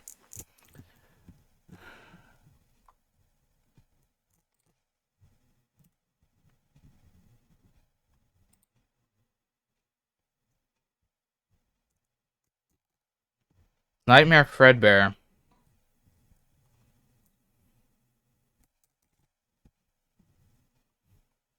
It'd be cool if one laugh was just always fake out of one of these audios. Here. Let me get this down a bit.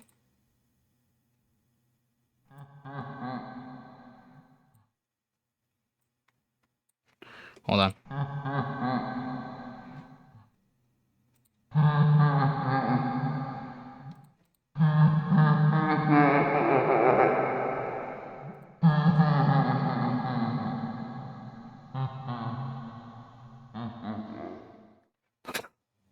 He just remembered a good joke from earlier and couldn't help himself.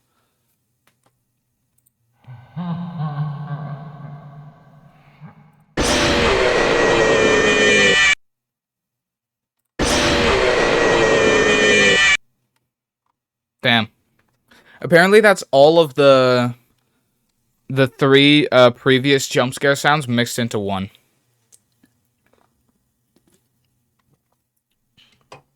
Something from Lethal Company? No, we might get to that in a second. Yeah, no, this just cannot be real. I've never seen something like this. gonna get into it here. Yeah, I'm not gonna get into that at all, but you show like an equation that's longer than the screen.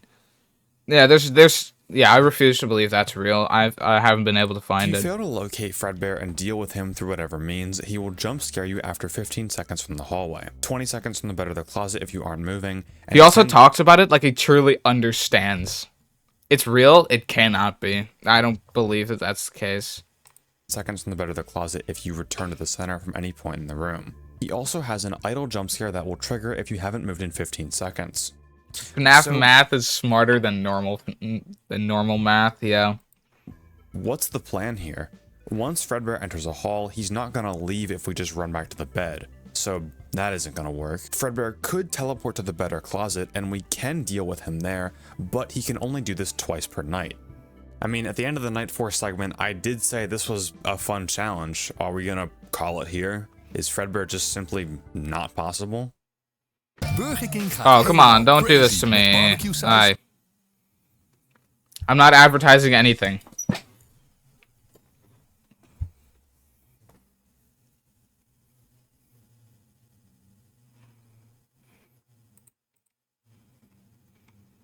Now, screw you guys.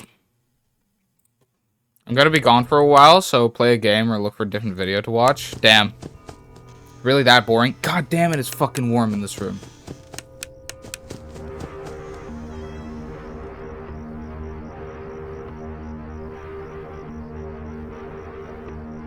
What's that sound?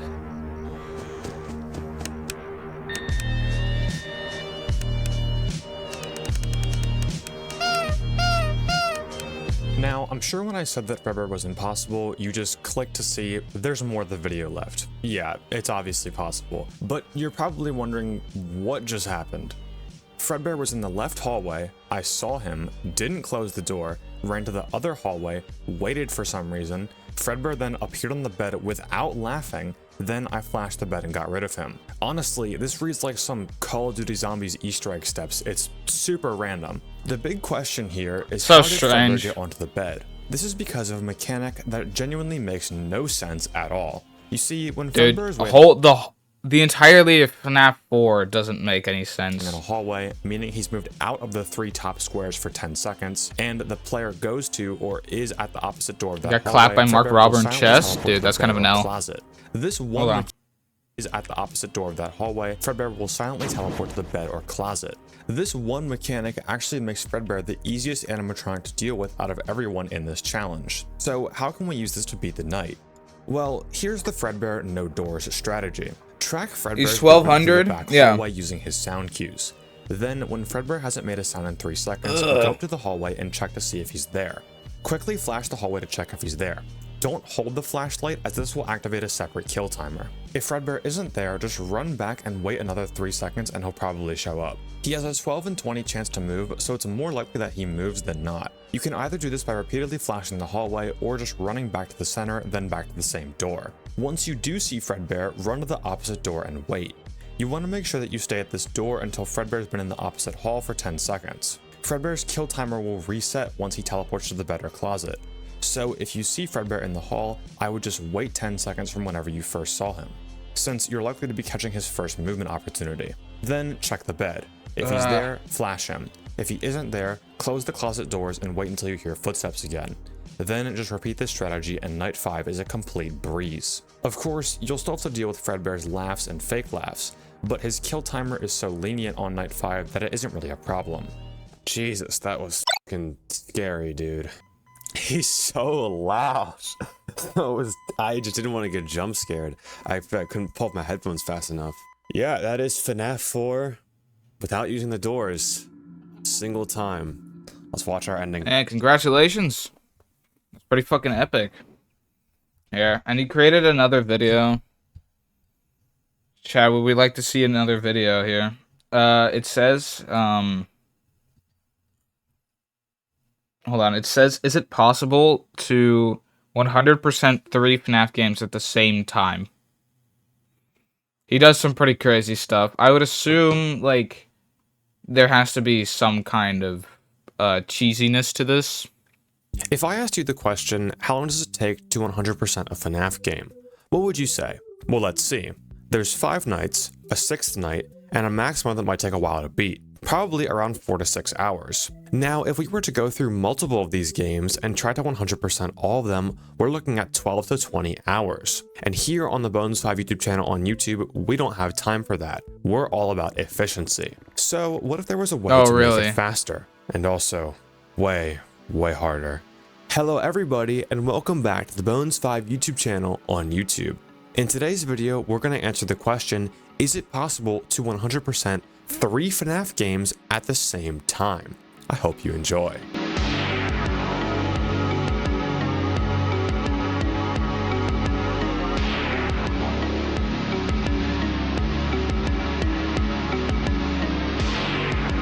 What? Wait, no, but 100% means like 1020 mode as well, right? That's what he said in the thumbnail. That's weird. For this challenge. Why would he do that? I'm going to choose 3 out of the first 6 FNAF games and play all of the nights within those games at the exact same time. Why 3 games? Well, 2 is kind of boring, and later on in the video you'll see I believe 3 is the absolute limit for this challenge. First, let's lay out exactly what 100% means. I'm classifying 100% as beating the first 5 nights, night 6, and the max mode of whatever games we choose. A max mode would be like 1020 for FNAF 2 or Aggressive Nightmare for FNAF 3. In order to progress in any of the games that we choose, we must start every night at the exact same time. Something in my and if eye. we die in any of the 3 games at any point, we have to restart the night on all 3. Manually lowering the frame rate of FNAF 1 in order to stall animatronic timers is also banned. With the rules for this challenge out of the way, the first question to answer is which 3 of the 6 games... So it's pretty funny. No FNAF 1 FPS glitch. It's pretty funny. The other day I saw like a Spiff marathon video, Astral Spiff. He made a short. His most viewed piece of media is like the short where he explained that if you can beat FNAF without doing anything if you lower the game's FPS to 2. Because then, like, it tampers with the animatronics, like, movement times. But the thing is, his face only appeared for, like, a brief moment in that short. So even some of his friends, or one of his friends, maybe, came up to him and was just like, yo, I saw this epic, like, thing the other day about how you can beat FNAF 1 without doing anything by using SPS glitch. And Spiff was like, oh my god, it's so funny. I made that short. How fucking insane is that? Rules for this challenge out of the way, the first question to answer is which 3 of the 6 games should we choose? Well, we can automatically rule out Sister Location. Sister Location doesn't follow a traditional 5 Nights formula and kind of violates the rules for this challenge because you could just stall and wait on some screens. Yeah, leaving us to choose from 1, 2, 3, 4, and 6. There are a few conditions that we want to see in a... Don't do 6, my personal thing, because you can also stall on 6. That will make it good for this challenge. The first one is not being reliant on sound cues. When we click out of one game to do something in another game, the sounds from the first game are muted. Just go 1, 2, 4. Yeah, but that's the thing. Like, so you'll have sound cues of FNAF 2 open, but FNAF 4 will not be open. So, yeah. I feel like FNAF 3 would be better then. Yeah, so I saw him opening 1, 2, 3 instead of 1, 2, 4. 1, 3, 4? Yeah, see, that's what you'd think, but like 4 relies on sound cues to know where Foxy is first and foremost.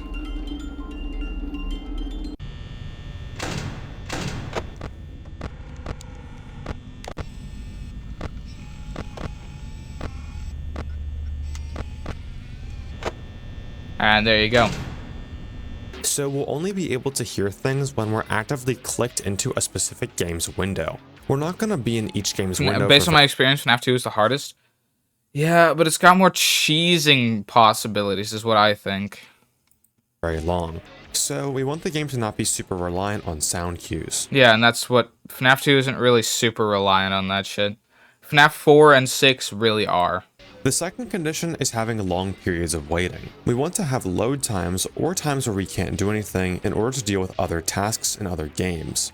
So let's run through our options and see how well they meet these guidelines. FNAF 1 isn't reliant on sound cues, but Foxy can be a bit tricky with wait times, so we'll come back to this one. FNAF 2 isn't reliant on sound cues and has consistent load times during blackouts. This is an easy pick. FNAF 3 is slightly reliant on audio cues, but can be done without them, and has tons of waiting and load times. This is another easy pick. FNAF 4 is super reliant on sound cues and has almost no wait times on later nights. We're definitely not including this so one. right there. FNAF 6 is reliant on sound cues, but has a lot of wait times. We can pretty easily select 2 and 3 from these, leaving 1 or 6 to take our final spot. I ultimately chose FNAF 1 because I believe its max mode will be easier and because it's less reliant on audio cues than FNAF 6. FNAF 6 also doesn't have a max mode. FNAF 6 has like... I don't even know how you would do FNAF 6 consistently, considering the fact that you can literally choose what animatronics you want to have in the building. Okay, you can just have no one there and cheese your way through it. Which would make it kind of easy. This actually lined up chronologically.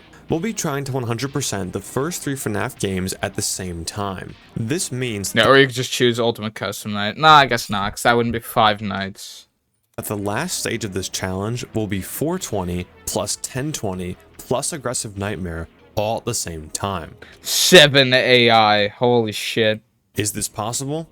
Hey, I mean, watch till the end to find out. With that said, let's get into night 1. I'm a therapist who goes. Oh, don't do that. Some people think we that's don't strange. need therapy. The thing is, We're though, fucking therapists good. Are human beings, just like we're good. you. We're If you've good. been thinking actually. about or we don't need therapy. We are fucking fine, Chad, aren't we? This night was pretty easy, all things considered. There's a lot of waiting around in this night, so I'm going to take some time to explain why we have things set up the way we do. I'm not going to go super in-depth with AI until try to later lock in this your video. windows. And I'm going to assume that you're all tired of hearing every single video on this channel talk about how movement opportunities work. So I'm just going to skip that part and say that you all know how the gameplay of FNAF 1 through 3 work on a basic level. For this video, you don't need a super deep understanding of AI. I love how he says, on a basic level. This stream is boring, not gonna lie. Man, I'm trying to make it kind of cool.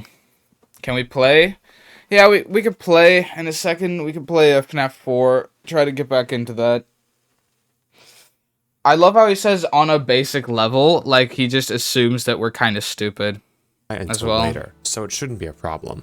As you can see, our largest window is FNAF 2, with 3 and 1 on the side and smaller windows. I have it set up like this because FNAF 2 is going to require much more attention than 1 and 3.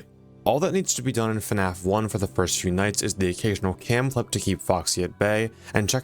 There's barely anything happening in the first 3 nights. The doors every now or and the first night. This one is basically completely fucking just AFK FNAF 2 or FNAF 1, 3. Just AFK FNAF 3 and then these 2 are just very minimal things. Like Bonnie's gonna show up once here, and that'll be it. Then we don't need to worry about FNAF 3 for now because Springtrap doesn't actually arrive until night 2. Though something I will note now is that all of the night times for these games are different. FNAF 1's nights last 8 minutes and 55 seconds, FNAF 2's nights last 7 minutes, and FNAF 3's nights last 6 minutes. As per the rules, even if I were to fully complete a night on 3 and 2, failing at the end of FNAF 1 would still mean restarting on every single game. This is some really good foreshadowing here.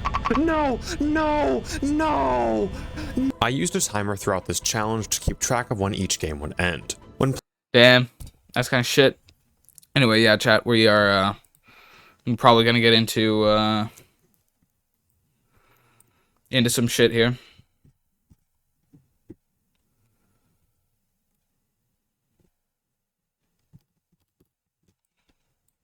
Oh, that's kind of strange. Someone was up there. All right. Yeah, I'm gonna just get into FNAF 4 here in a second. And yeah, let me just yap about Geometry Dash real quick. Oh, that's fine. I'll be starting. It's actually massively fucking warm in this room. I can actually not believe it. By the way, chat, would you guys want to see an Elden Ring stream? Because I was gonna play that by myself, but I don't know. I think Elden Ring would be pretty cool. Never mind. I'm gonna get my fan. This is terrible.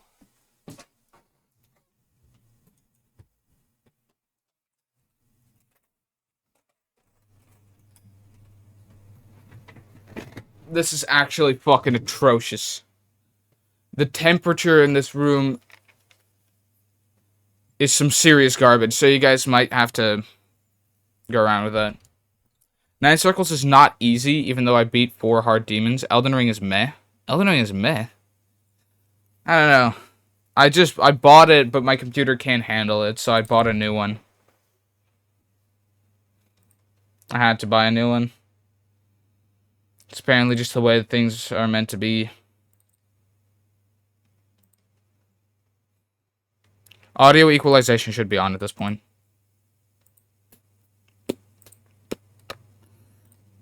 It is. Buy some games that use brain.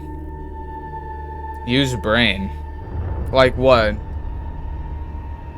What games would use your brain? Hold on, let me get the...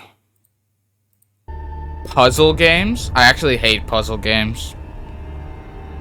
Like, I didn't really like Ruin all that much. Is it ever gonna tab into... Oh, no, that was the thing with Fnaf 4, wasn't it? It would just never tab in.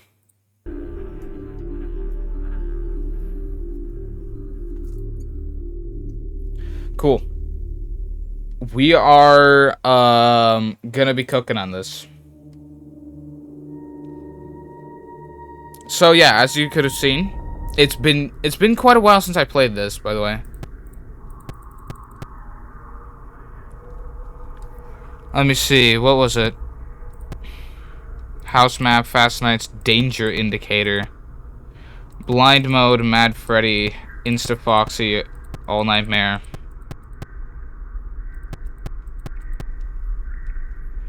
Yeah, see, I didn't beat this yet. I did beat Mad Freddy Insta Foxy. I'm gonna pull up that clip for a second. In my thing. See how I did that. Because I kind of want to get back into that. Mad Freddy Insta Foxy beaten clip. We're not going to watch it all. I just want to see. I'm curious. I'm not quite sure. Is that an update or something? Who's that? Is that an update that I just didn't install? I can't actually see. Hector was in this chat for a bit.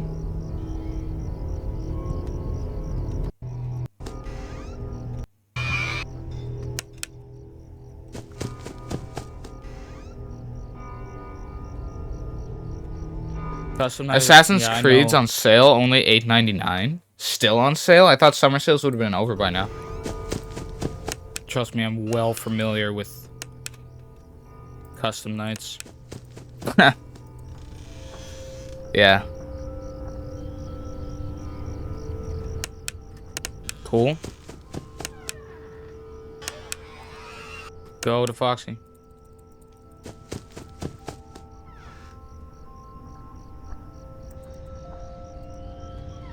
Never tried a custom night? You replied to yourself? Yeah. Come on.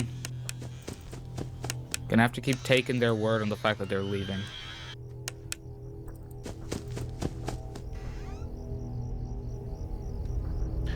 Oh, that's interesting. What I did here was I was actually more knowledgeable on FNAF FNAF 4 than I am right now.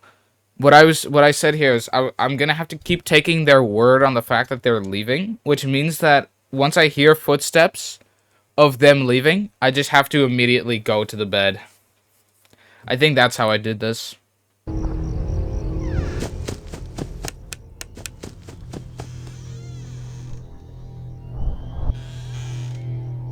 I was breathing.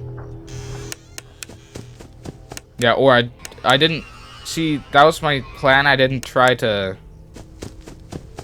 flash them after the haul. Oh.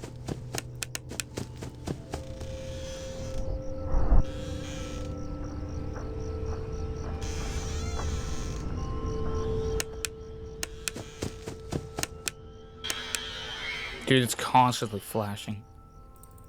Yeah, it is. So what's my reaction to this? Let me see. Oh, Fredbear.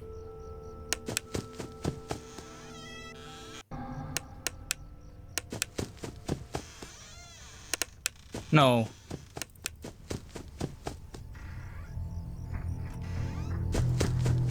Just Shapes and Beats got discount? Dude, that was clutch. Nice.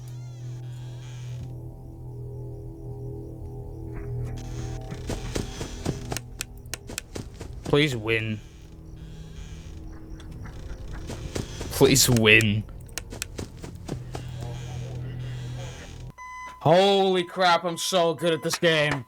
I'm so good. Oh my god. I'm so good at this game. I can't believe my unfathomable skill. Holy crap, that's insane. Oh, Jesus. How dare he, really? How dare she, even? How Mad dare Freddy she murder me beaten? like that? Dude, but I swear, this mode is One so of these has a very mild reaction. Game isn't broken. This is blind mode. So for those who don't know in chat, Here. So you. I beat it right here.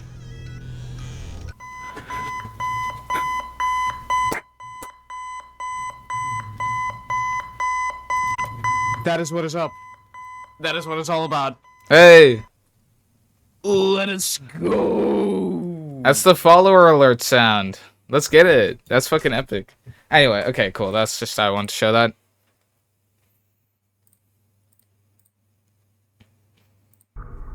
Alright. Congratulations, Pass Wes. Yeah. He appreciates you. I know. Anyway, I'm gonna get back into this. I'm gonna do, Night 5. Have you ever done FNAF VR 1? Yeah, once on stream. Funny story about that, I got, FNAF VR 1. I had FNAF VR 1. Oh, Jesus. This is giving me flashbacks.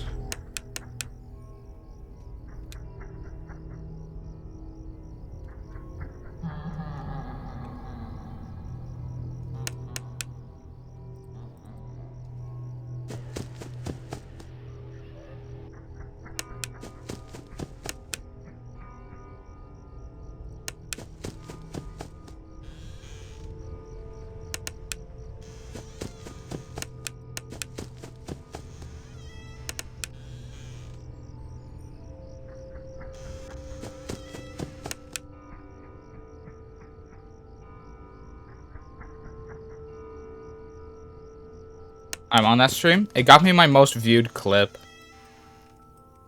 Oh!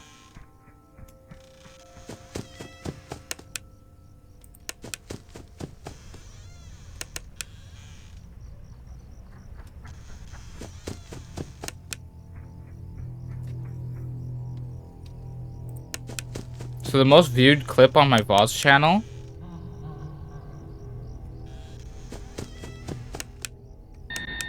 The most viewed clip on my VODs channel. Which has... What?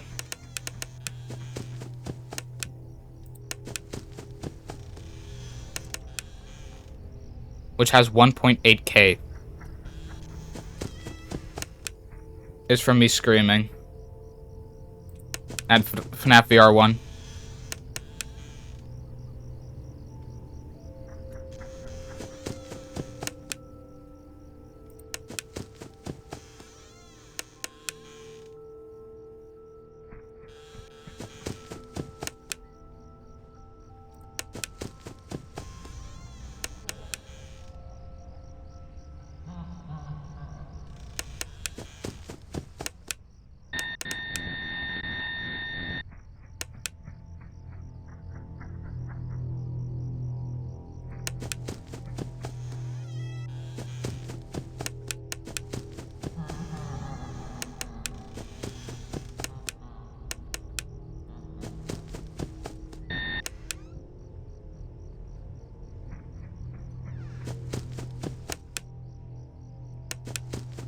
What a relaxing game.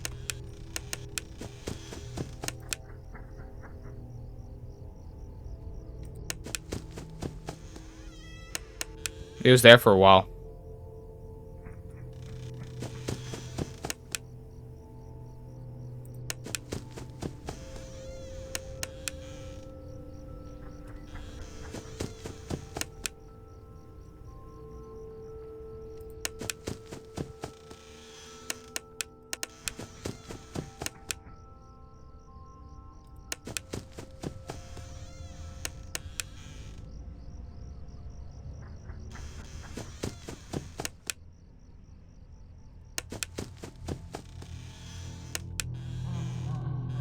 Wow.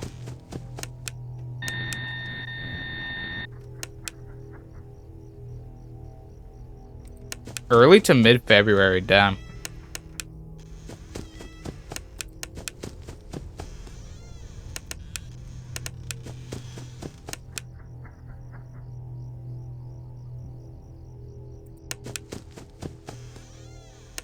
Now isn't that just some bullshit?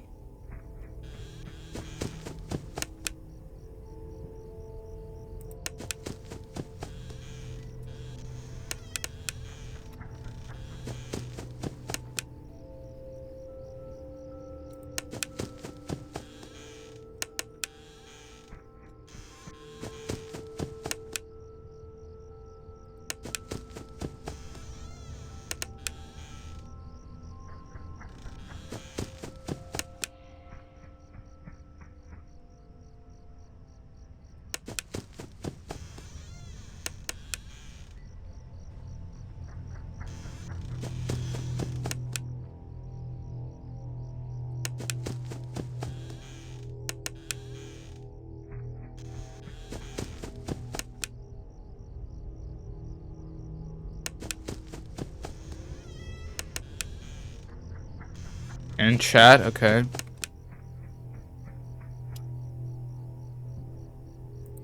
Did you follow me during that stream?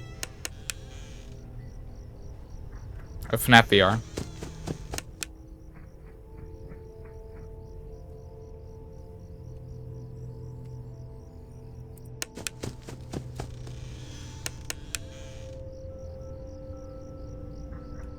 I was zoned out for a second there.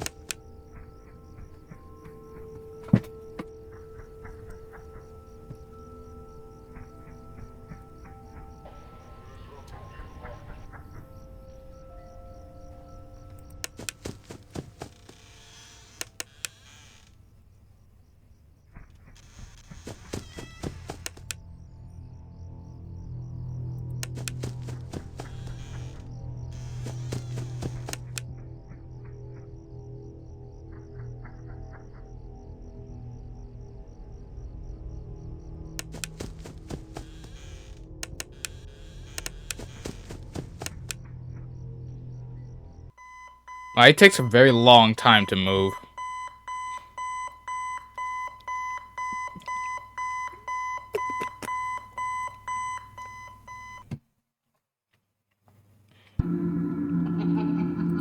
Oh, damn. Oh, I didn't realize we were gonna get this cutscene again. Alright. Get ready, chat.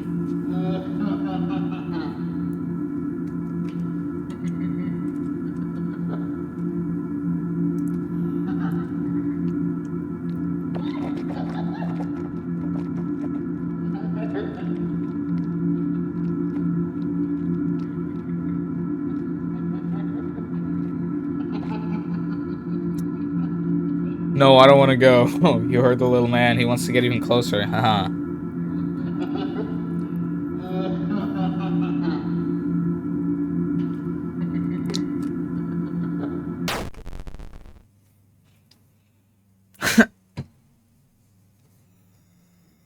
Yeah. You were doing the glitch attraction when I followed you? That's entirely possible. Jesus. I just can't remember if I was doing the glitch attraction early to mid-February. But I could check it out. Hold on. Just gonna do this real quick.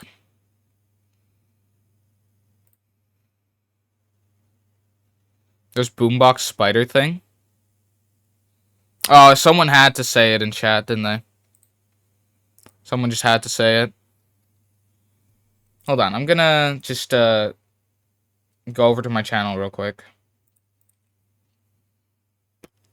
Was that the bite of 87? Was it, chat? Was it the bite of 87? It actually really wasn't.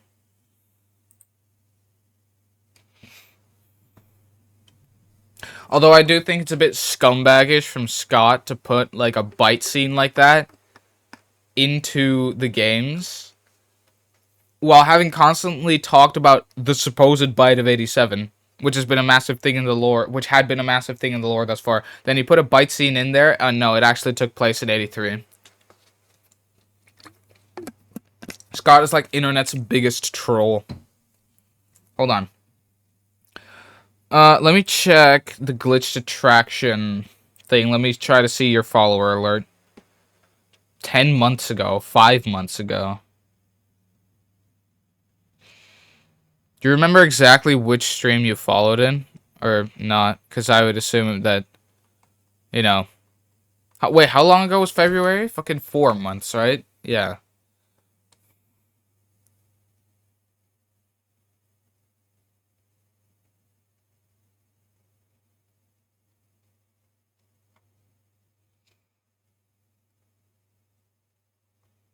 You've been following me for longer than that, I think. Hold on, let me try to find it. Wait, Addy, can you check when... Oh, wait, no. BO had been following me for 5 months. Okay, yeah, so that would have been around the time when I was playing the glitch attraction. Let me see where exactly that follower alert was.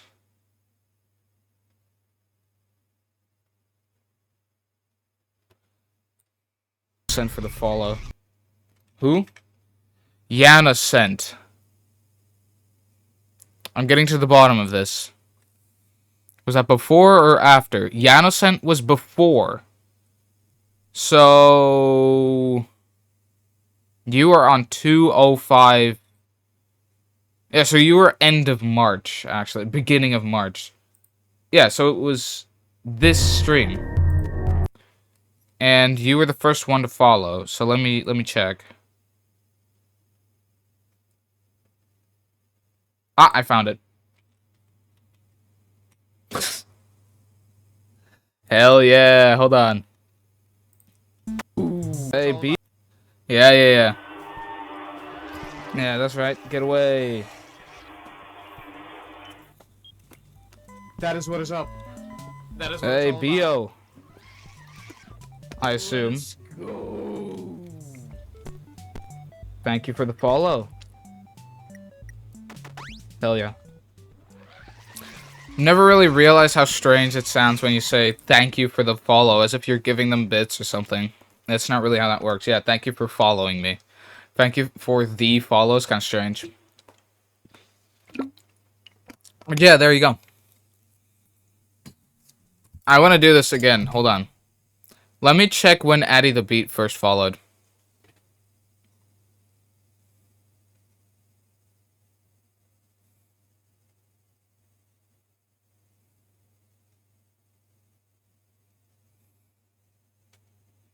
I want to see. Hold on.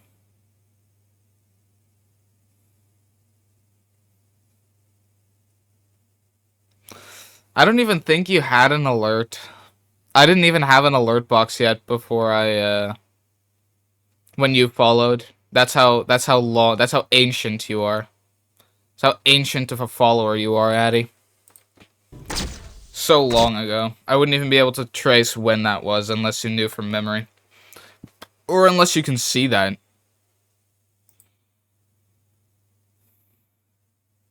What?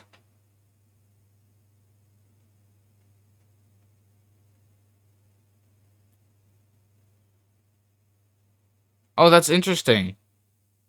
Oh, I just found out how I can purge people. Or delete a message or ban them for how many days.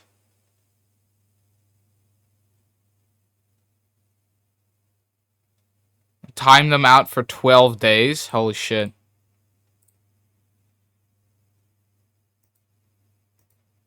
No, I would never do something like that.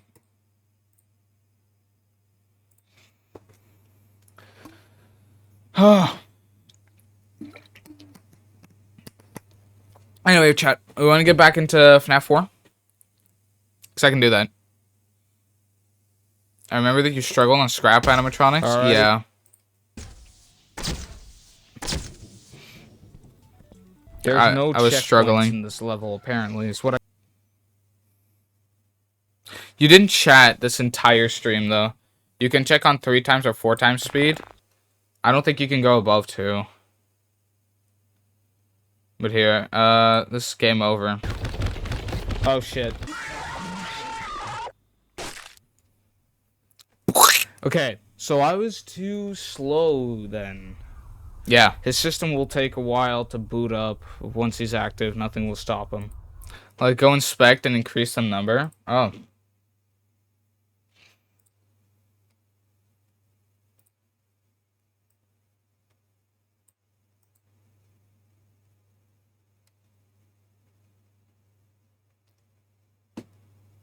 It says statistics for nerds. Oh, that's epic. Real cool. Control I. Oh. You choose energy for that.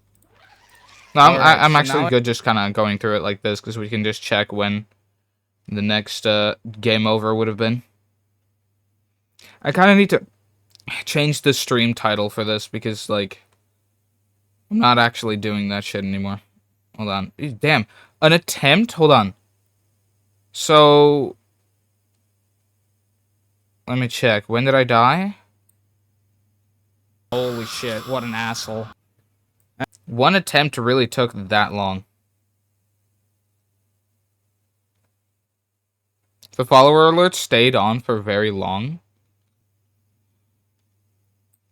I don't know. That is what is up. That is what Hey, it's all Bio. I assume. Thank you for the 10 follow. seconds. I see my name. Yeah, exactly. Oh, I found it. that is what is up. That is what Hey, it's all Bio. I assume. Let us go. Dude, I love that so much. There are like a few of my clips that I actually really liked. There was this one that was on Pokemon. A Pokemon clip. Pretty sure it's in here. I look back at that moment, I'm just laughing my ass off. Did I not make a clip out of that? How diabolical is that? I didn't make a clip from that? But that was so good. Oh my god, I think I forgot to make a clip out of it. It's a 15 holiday for me, so I just decided to watch streams. Nice. Good choice of streamer, by the way. Really appreciate that shit. Well then it must be my Pokemon Nuzlocke things. Oh, yeah, and found you. That's nice, dude. Epic. Oh, it's a birthday. I did it on my birthday stream, I believe. God damn. It would be a miracle if everything here actually worked correctly, because let me check. It was this one moment that I wanted to turn into a clip that ultimately just didn't happen.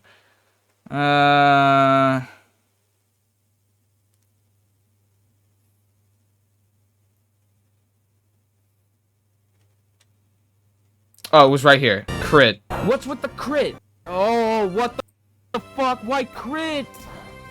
I love this. What's with the crit? Oh my god. So I had to fucking fend off against this Yes! wing attack. Yes! Oh my god! Dude, this is actually epic. I love this clip so much. The bitch time for you to have crit fucking Manticoil. I forgot to turn this into a clip, but it's fucking hilarious. Just the way I just scream Manticoil. I wouldn't be able to fucking replicate that if I tried. It's just such guttural energy. You gotta love it. Bro, I rewatched this moment like so many times. It's time for you to have crit fucking Manticoil. Are you that happy for Manticoil? Yeah, definitely.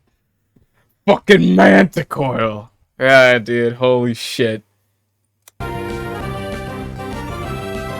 What a legend! Oh, and this is when Addy was still alive as well, yeah. I think he died right before the third gym. Time for you to have crit fucking Manticoil. Fucking Manticoil, chat. I'm fucking voice cracking throughout this shit. This is such a perfect thing. I can't believe I didn't turn it into a clip. It's actually kind of sad. Man, there's been so much shit that happened throughout these, like, Pokemon Nuzlocke streams. I'm drawing my GD level again. Got any ideas? It's an insane demon. Throw, like, one semi-frame perfect in there. One. But do it around the beginning of the level.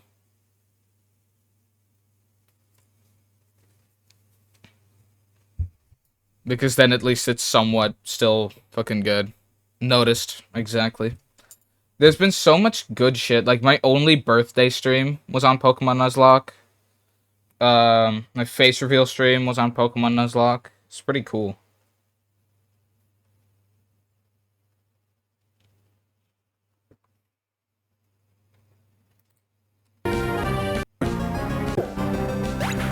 Let me add you as credit for the idea.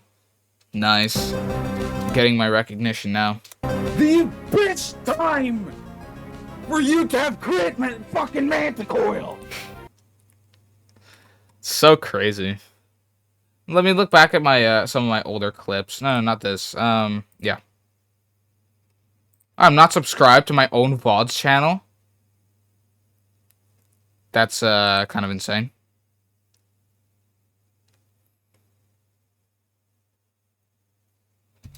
Oh, would you see it's my bad time? See ya.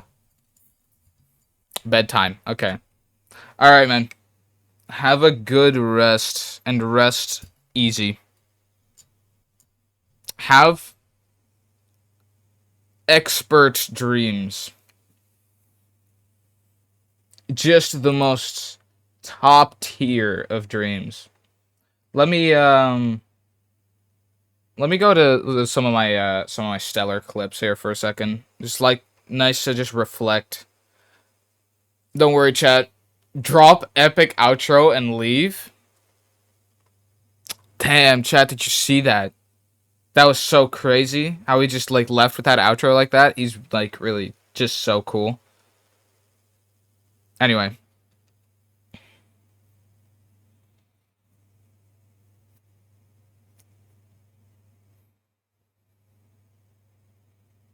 Yeah, I would get excited over dying sometimes.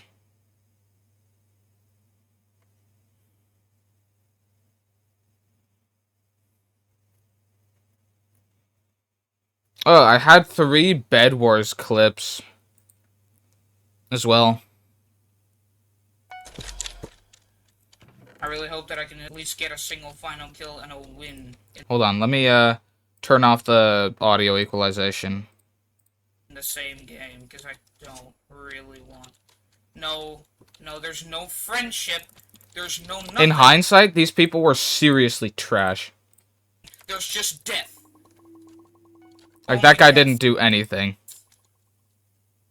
Alright, I'm sorry, but I'm not gonna. And look at this shitty-ass mouse that I got right here. Teaming. Okay, I'm gonna get these final kills, and you're not gonna stop me. You frickin' fool. You goddamn moron. You absolute fool. Get played. Get played. Get played. Absolutely played. That's what content is, right there.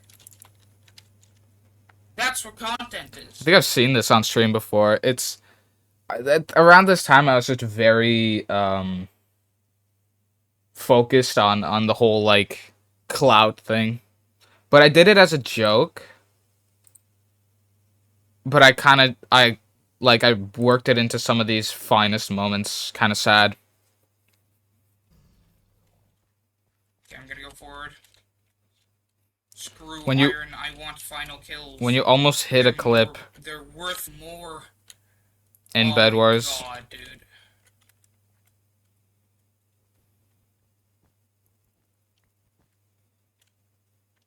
You fool. You fool as well. I don't know how long I haven't played Bed Wars.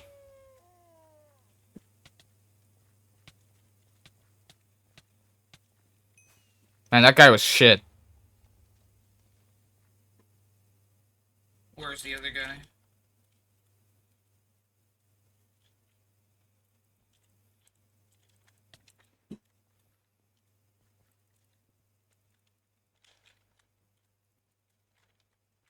I want you. I want you. I want the clout. The clout! Oh, hey, this is also an alert. An alert sound. When someone raids me, this is what gets said. I want the clout. The clout! Oh, you crappy person. No, don't steal! You have Wait, where's my webcam? have just screwed me. My content, my views, they're all gone. They're all... My webcam is gone. How fucking insane is that? Did I have a webcam in here? Come on. I did, right? It was bottom right. In this stream, there was no webcam for some reason. I still have the same webcam, and I realized that, you know... I guess if my webcam doesn't decide to work, it dies. But I can actually slam my desk at times, and the webcam will just cut out like that. It's kind of sad. Oh, hey, he made it. I was wearing my trench coat skin here. Knockback, you'd almost think I'd have hacks. Where is he?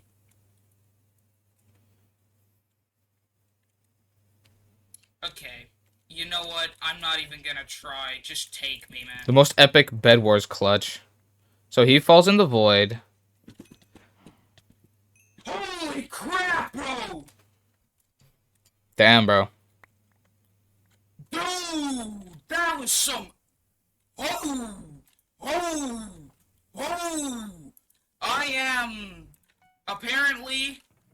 a god at this game! I love it.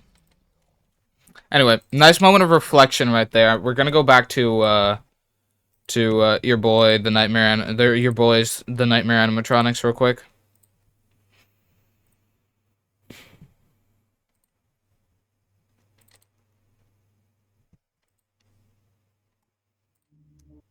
There we go. Sound equalization is back.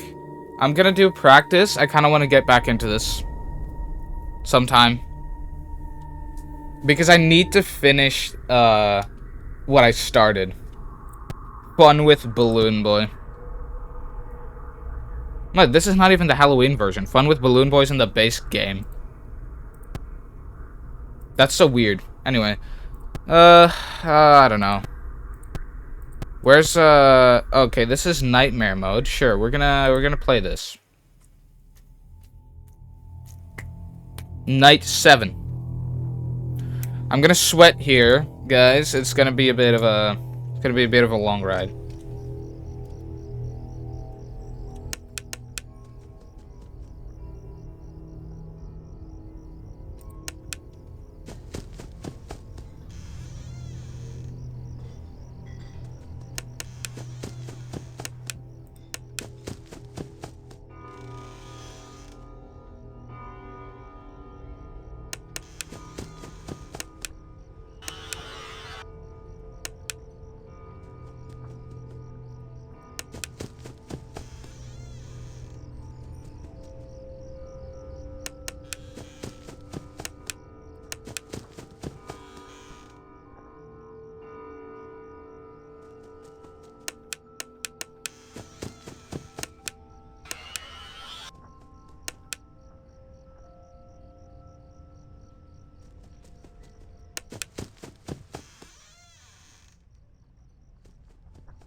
Okay, he's at the left.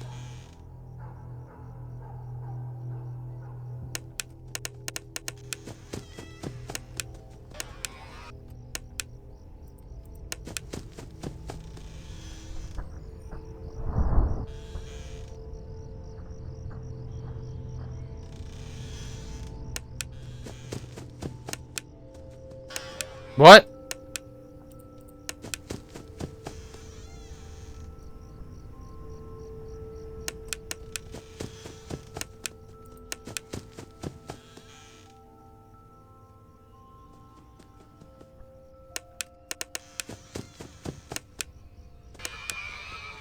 It went back to the right.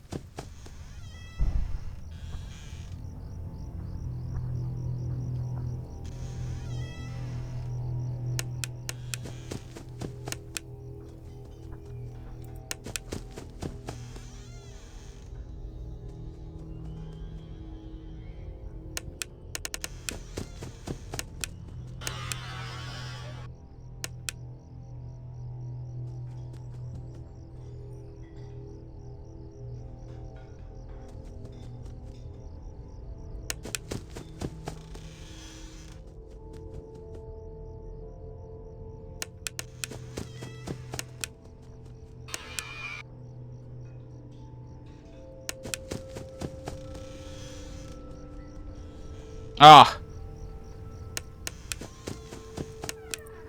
Did not even realize that.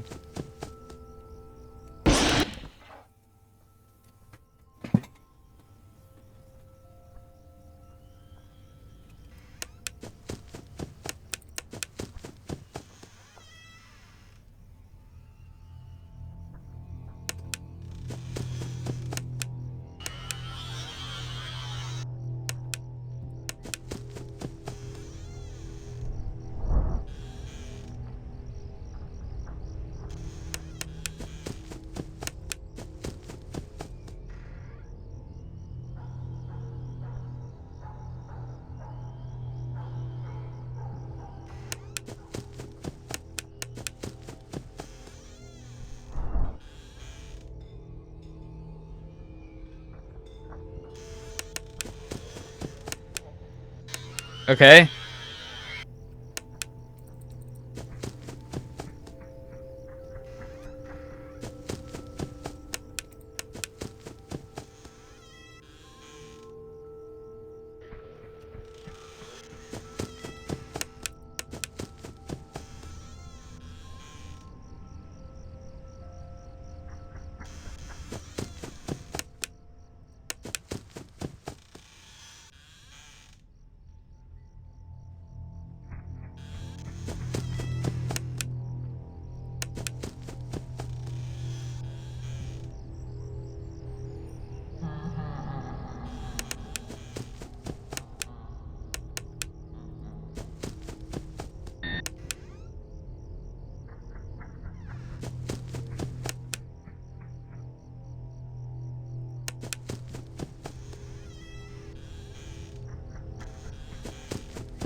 That was fake.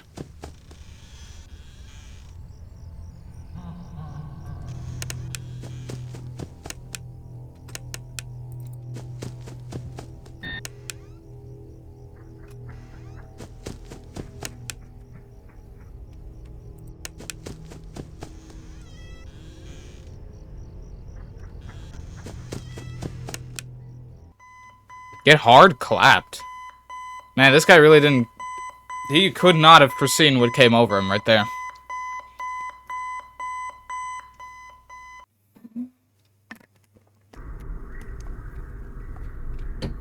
Oh, it's the box, chat.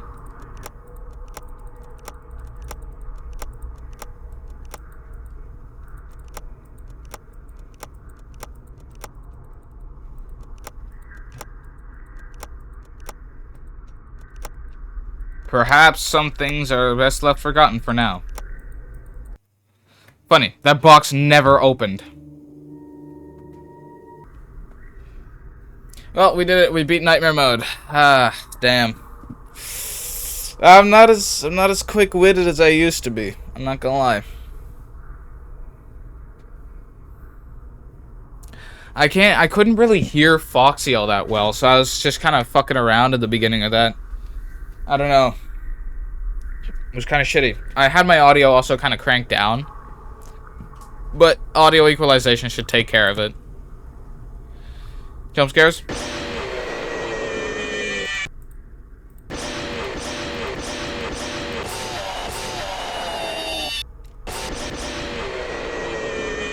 Nice, dude. I kind of like these jump scares.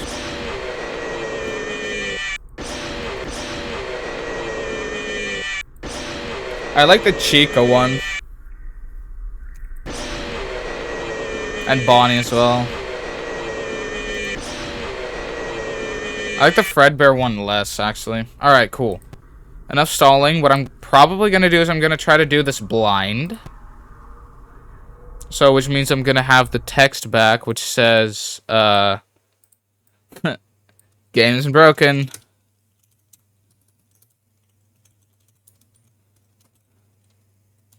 This is blind mode. There we go.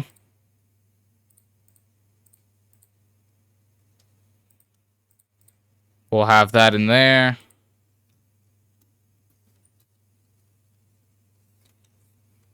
Like this.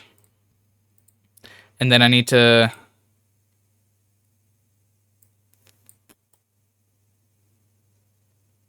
There we go. Alright, we're back and in it to win it, chat. Here we go. Blind mode.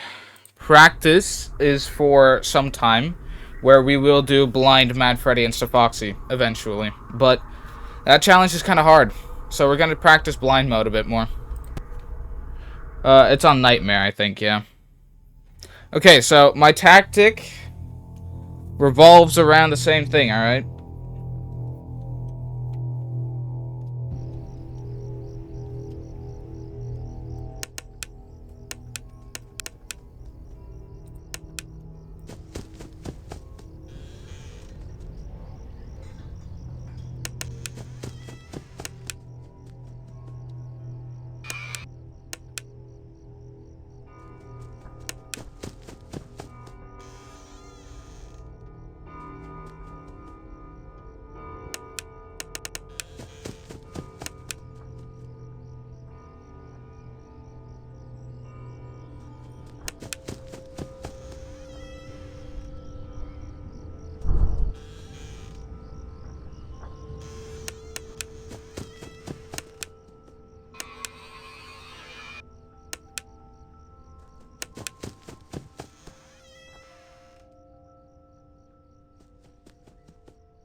I was constantly looking at my second screen because I got like a mini thing over there.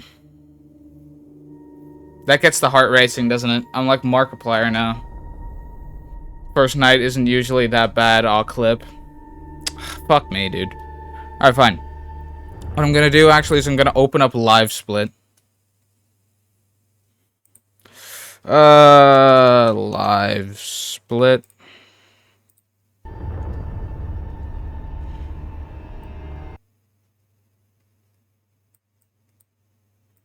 Nice. Yeah, just have that out like that. I'm gonna be looking at my second screen throughout most of this, being like, you know, because it's mini. I like that better. It's a bit less scare factor. That's what I was doing anyway when I was trying all this. Should I play Fun with Plush Shop? Is that even allowed to play it before it? Would you have officially beaten it at that point? Fun with Plush Shop? I don't know. I guess we'll try again.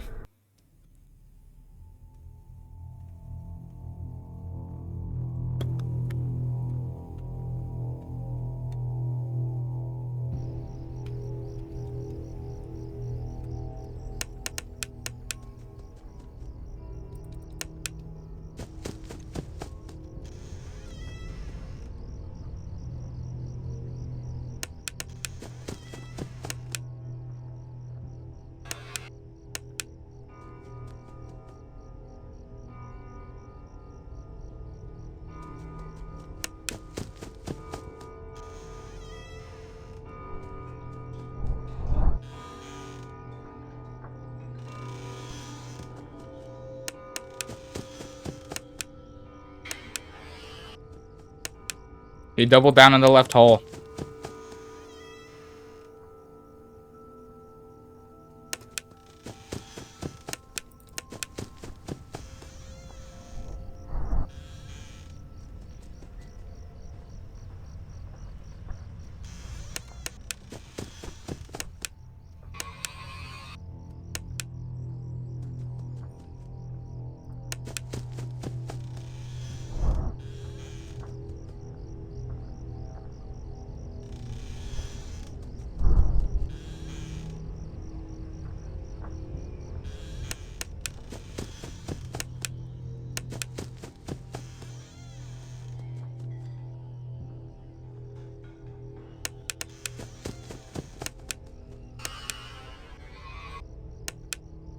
He doubled down on that left hallway.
Please, Freddy.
Got him.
This man just got shat on.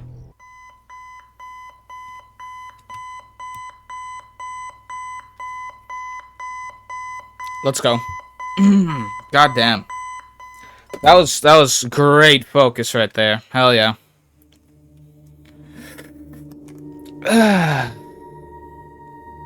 Alright.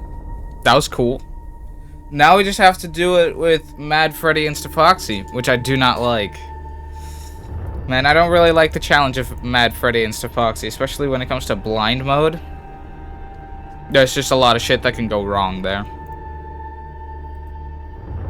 I wouldn't even know what to do. Hold on, let me just try Mad Freddy Insta-Foxy again, see what my tactic was. Because I was like, oh yeah, I'll count this many seconds for Freddy and Foxy, and the hallways just like are whatever. They're side sounds. I'll hear the footsteps when I hear them.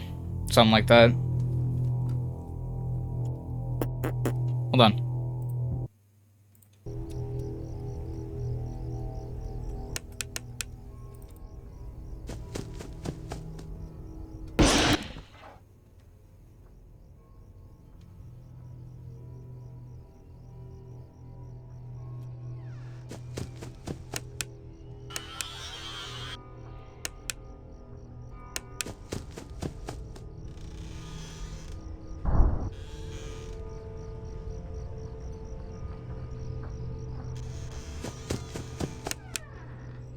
Come on.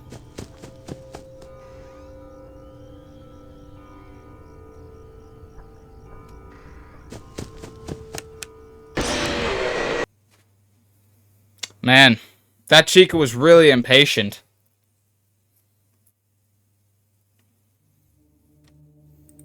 Chica was really impatient right there. I need to know the mechanics of how this works. I need to reestablish myself in this type of shit before I can actually work on blind mode. Oh, I'm also gonna get rid of the timer. Hold on. Live split's gone. Please don't crash.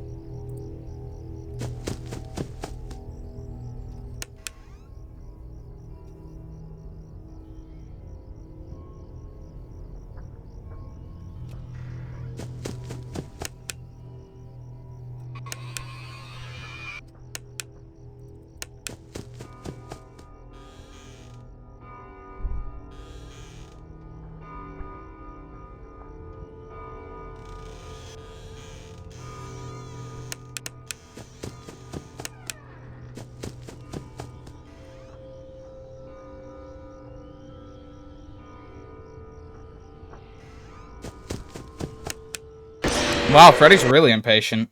Damn. That's like pretty fucking shit.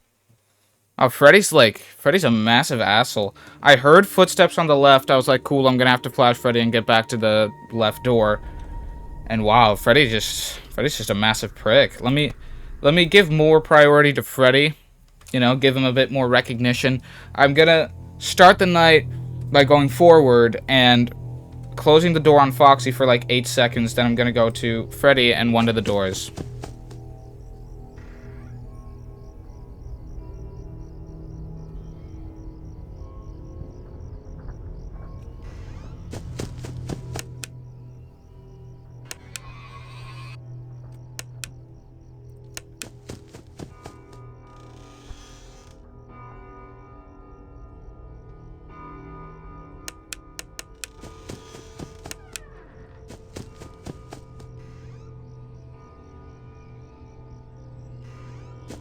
Go.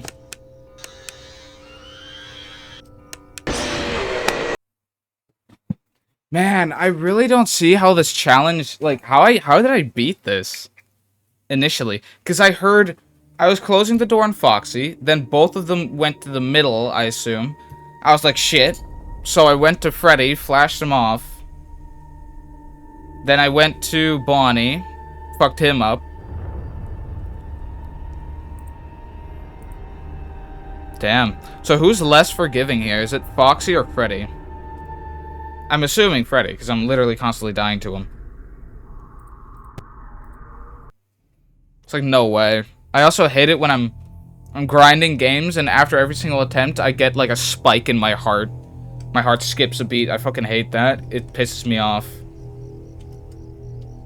Milo!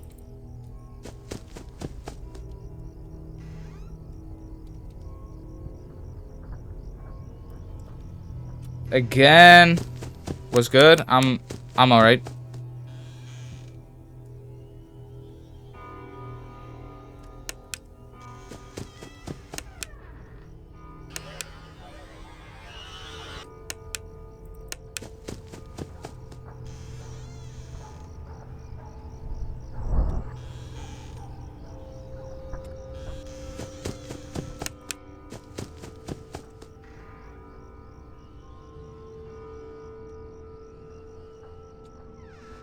Chica's back. How? Like, legit. How? I went to Chica, took care of her, went to Foxy, took care of him for like 5 seconds, then I went back to Freddy and he's pissed again. Yeah, Fnaf stream again. Yeah, the title is slightly off. But I didn't want to change it. We don't have that much time left anyway. As in, I probably still have like around an hour. 50 minutes or something, I don't know.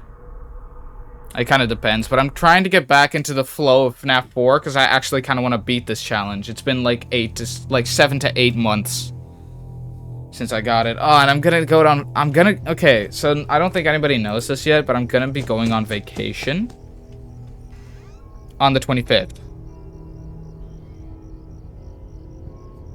which is in like a week and a half.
Bro, what the fuck? I didn't even hear you on the other side.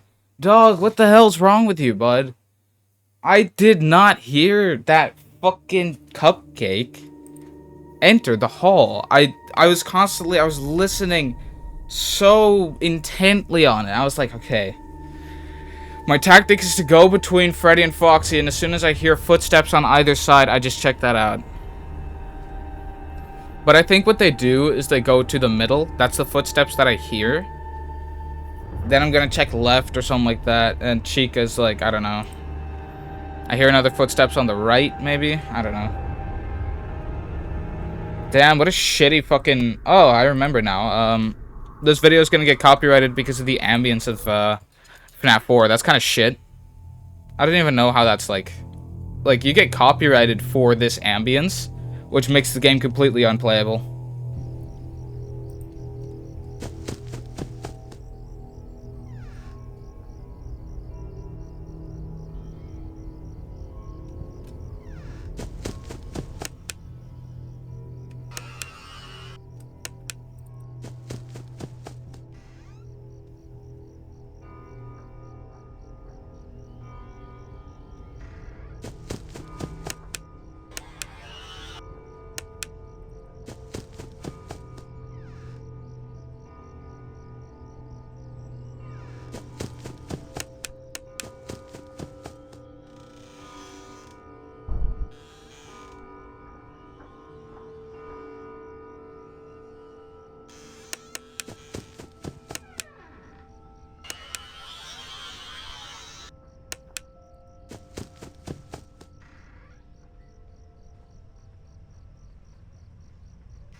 What? Bro, what? Though? How? I didn't hear anything on the left side, bro. How crap is that? Come on.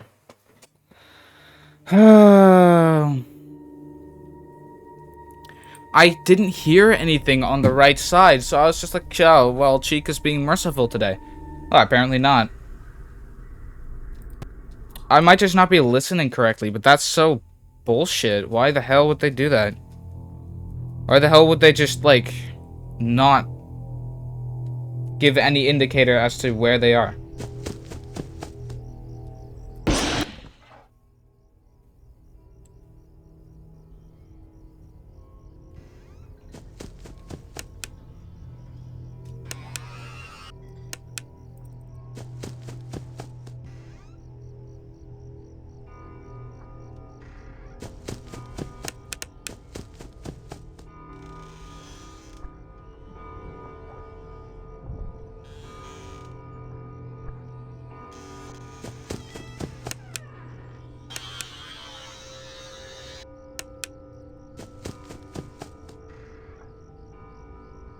I'm hearing right.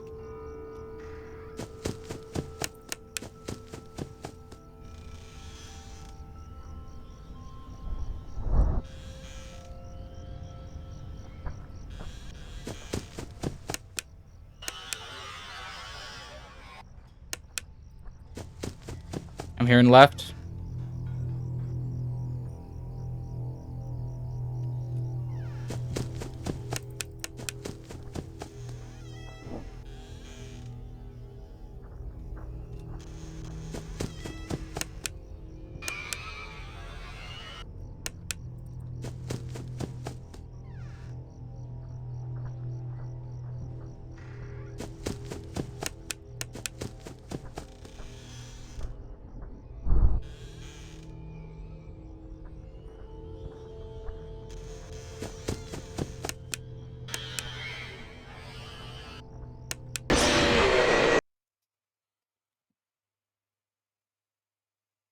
I don't know how I did this last time. Like, it's so... What? I don't understand what is wrong with this thing. Like, what the hell? I'm not hearing any noises on the right side. Is my audio equalization even on? Because I can't hear anything.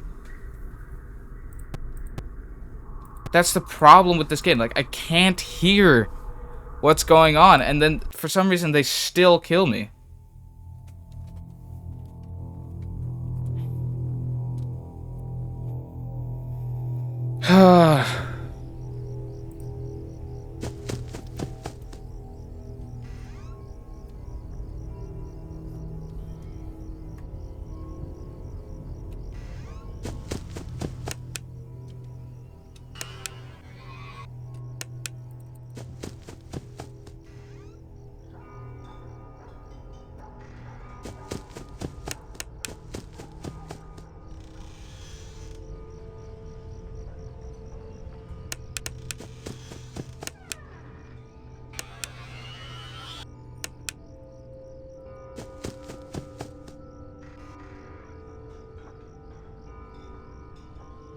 I hear Chica in the kitchen.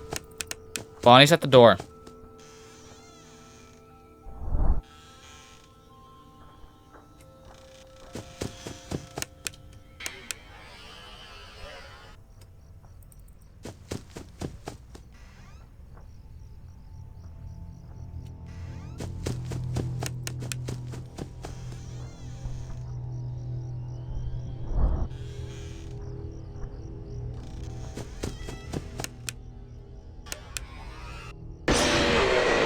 Oh, so she hadn't left yet. It's funny, because I'm literally constantly hearing footsteps on that left side. It's so bullshit. That is so bullshit. I go over there. I'm listening. I hear the breathing. I close the door. I hear footsteps. I leave the door because I'm just like, okay, well, that's cool. Chica's gone now. She used footsteps. But no, she can in fact step in place.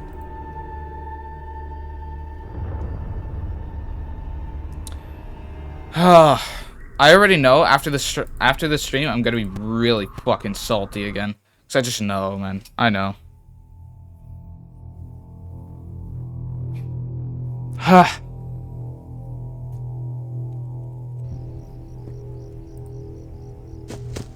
This is real focus, and I know that these types of streams are kind of boring because I'm not saying much.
I knew it, I knew it, I knew it, I knew it, I knew it, I knew it.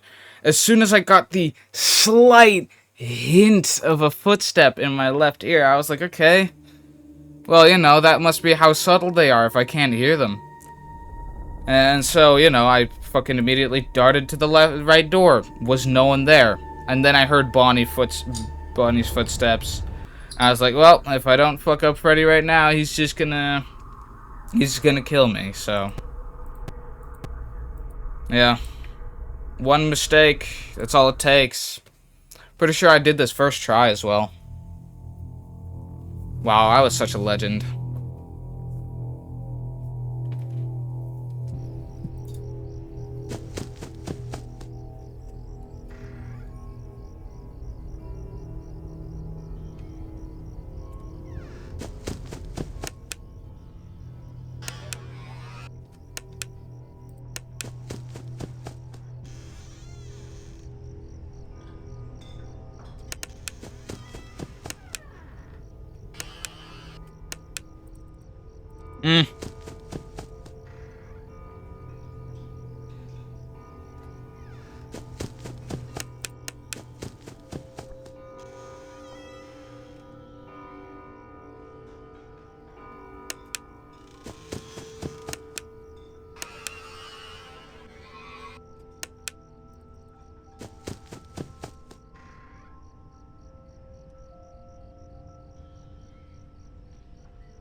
Yeah. Yeah, alright. I see how it is. Fuck that bullshit.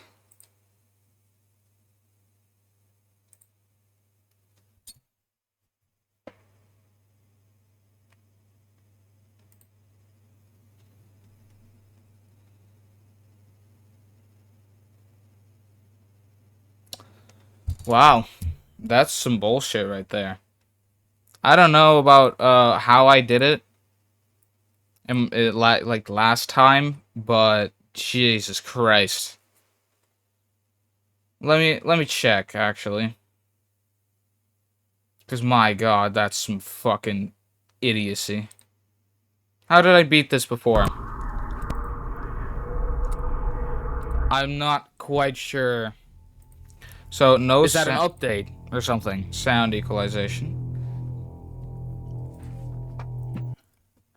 Is that an update that I just did install? I'm doing this shit right now. So what's happening here? So how long do I hold this? So I begin the night by immediately going to Foxy. Is that an update that I just didn't install? I hold the thing for 0, 1, 2, 3, 4, 5, 6, 7.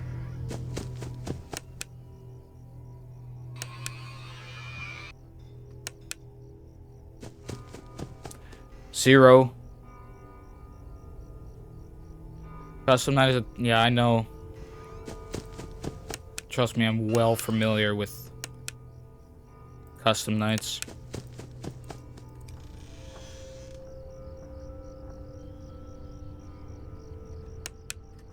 Cool. Go to Foxy.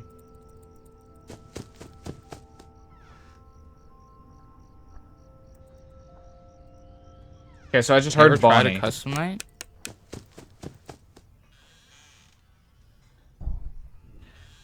Chica's in the kitchen. Come on. Gonna have to keep taking their word on the fact that they're leaving.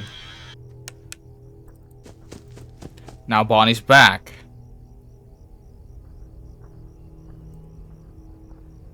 Bonnie's mid, Chica's mid, I believe.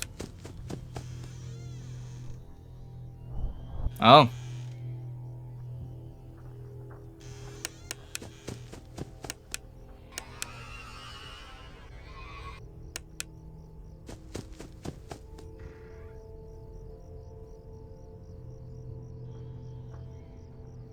Oh.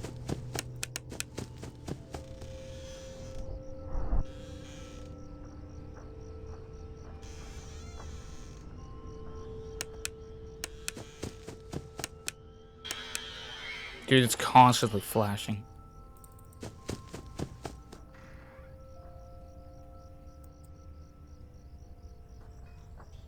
I hear Bonnie is back on the left. In the kitchen. Okay. I didn't hear that because I was talking. Stippy steps away.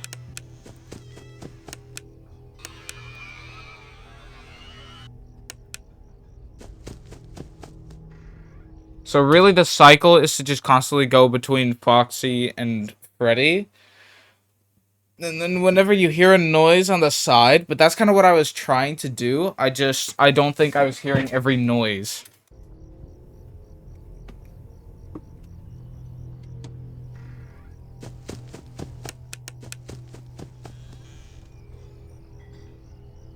In the kitchen. Now go to... Nah.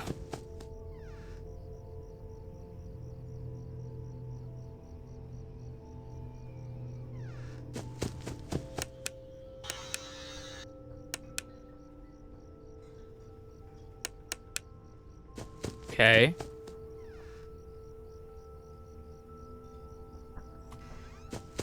Yeah, that's a definite Bonnie move right there.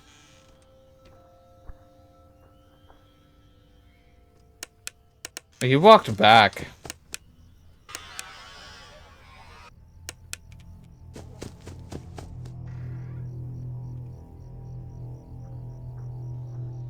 That was Chica. Go.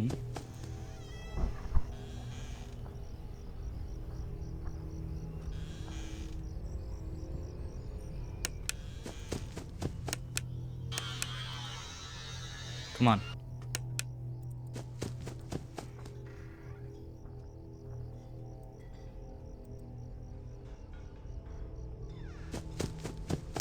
Okay, she's in the kitchen.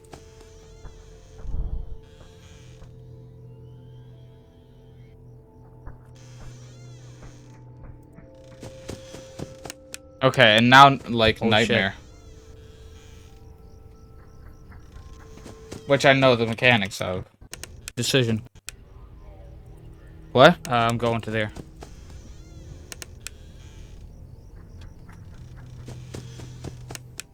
What a good decision.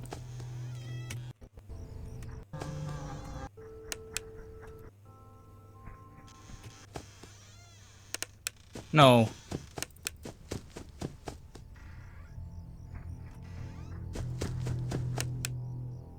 Dude, that was clutch.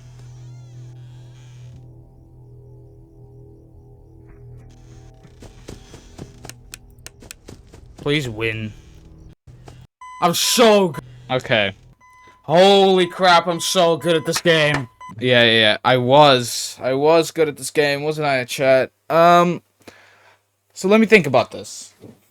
I went to Foxy and closed the door for 8 seconds, then I went to Freddy. So that's the constant back and forth between Foxy and Freddy until I hear something. So I'm pretty sure... See, the thing is, I've got my audio slightly down. Because I don't know. I don't know why. I'm a scaredy cat. You know how I am. Apparently here, the more fearless you are, it's like high risk, high success rate, honestly. Like, if you lose, you get scared more with your audio up, even on audio equalization, but you're not going to lose as much if your audio is higher. So, you know, I guess that would be the way to go. Is this the first attempt I did? I'm so good! Oh my god! I'm so good at this game. I can't believe my unfathomable skill. Holy crap, that's insane. How dare he, really? How dare she, even? Damn, bro, I don't even know what the fuck was going on over here. Okay.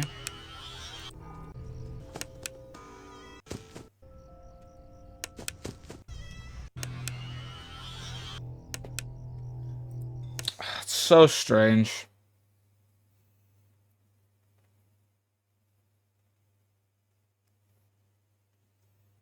Ugh.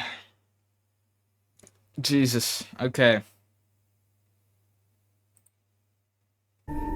So for those who don't know in chat, I really did a lip smack right there.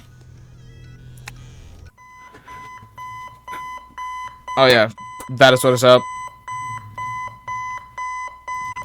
That is what is up. That is what it's all about. Let us go.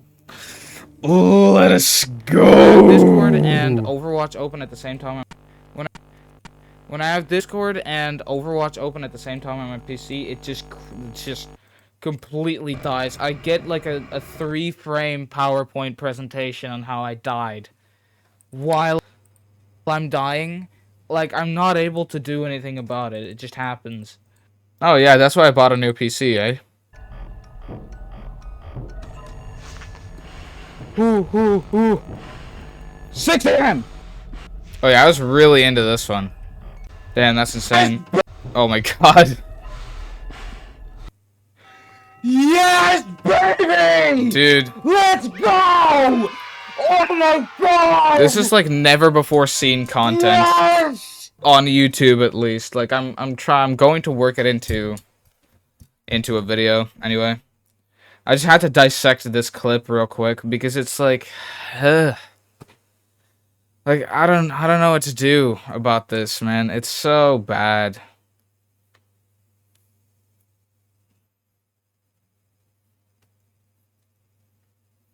I actually have no idea how to fucking... Because I was doing what I'm doing now, I believe.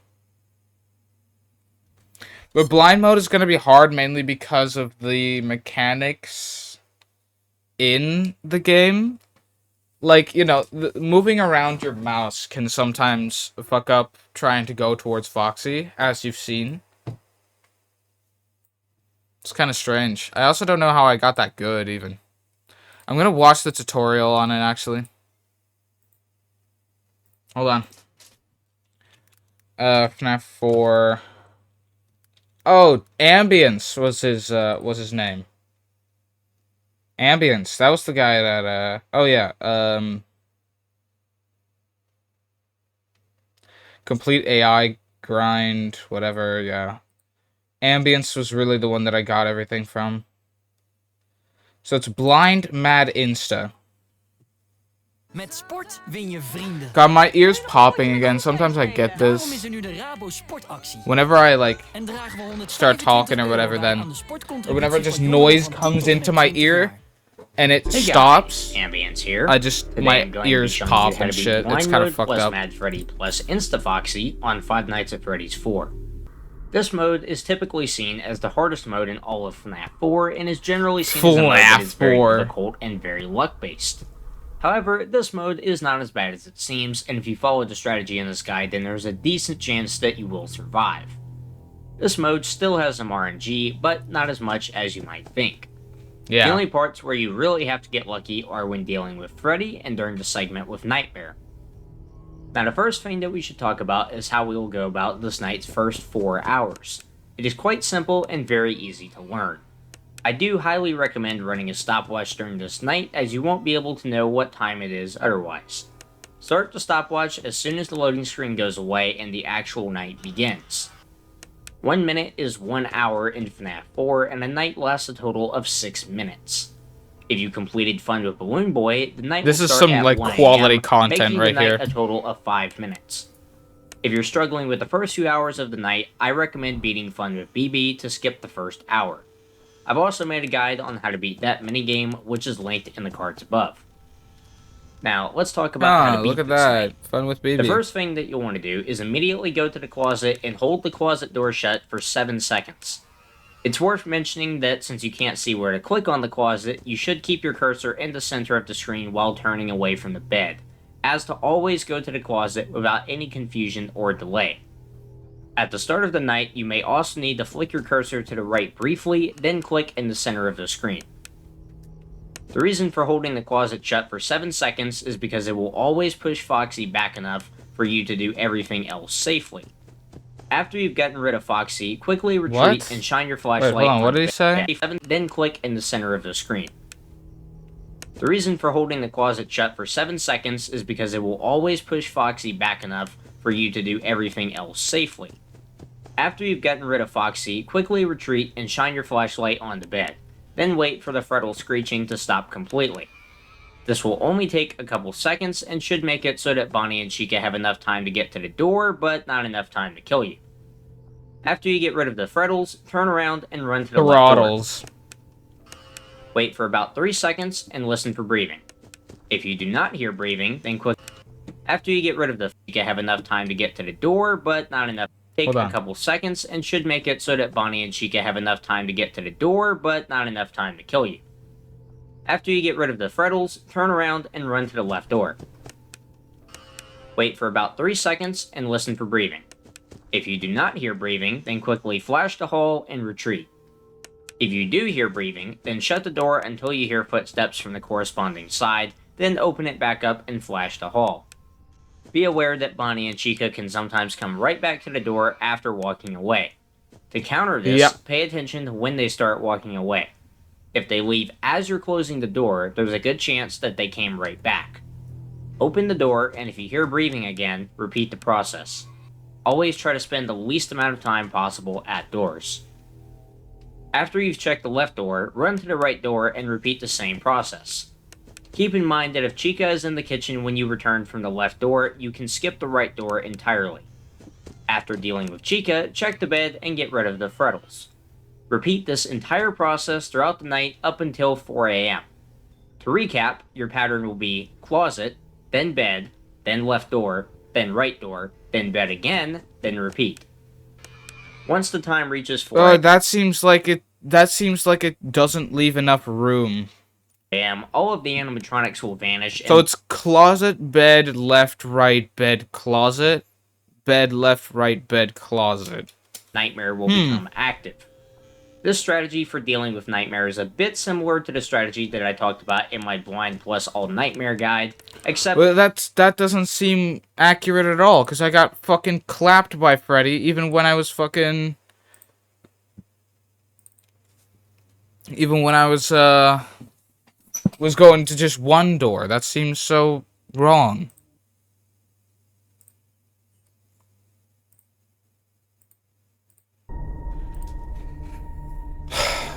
Fine. We're doing this one more time with Ambience's guide here. But this time not blind. This time we're doing it while being able to see. Alright, because that's just what we're doing.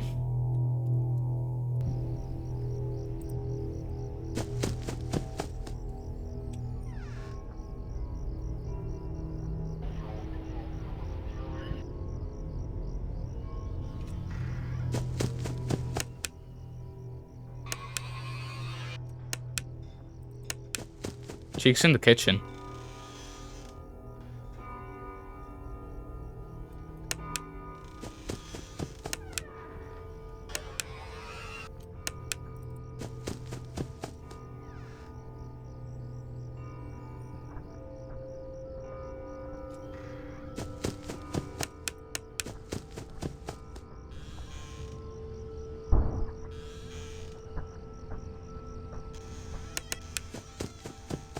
I'm so dead, though. I'm so dead now.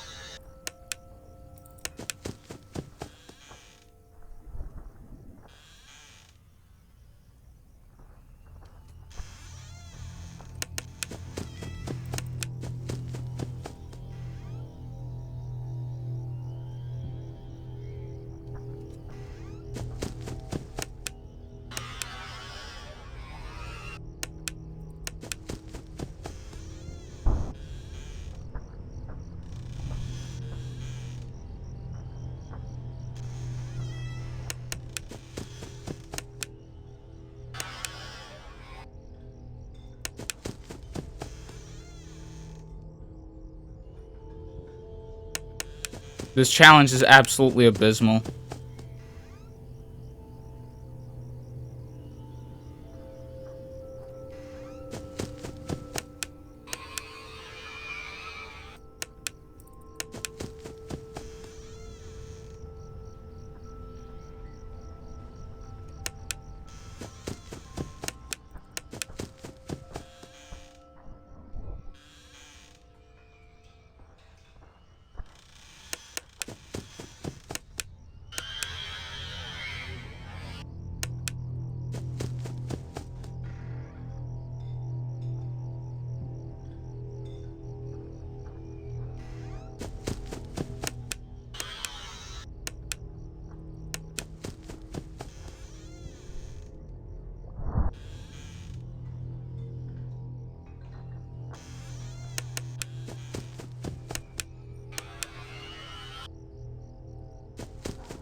Please.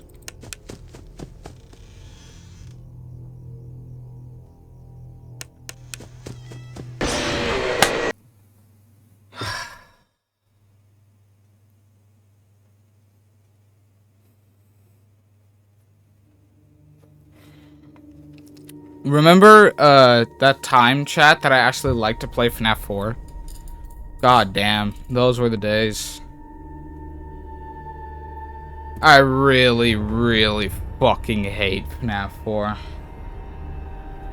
so much. I think its mechanics are pretty fun.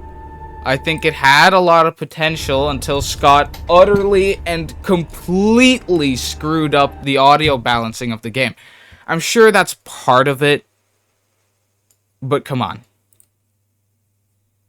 There's a balance between scary and unhealthy, and you're definitely tipping towards the unhealthy part. It's not fun anymore. Alright, come the fuck on.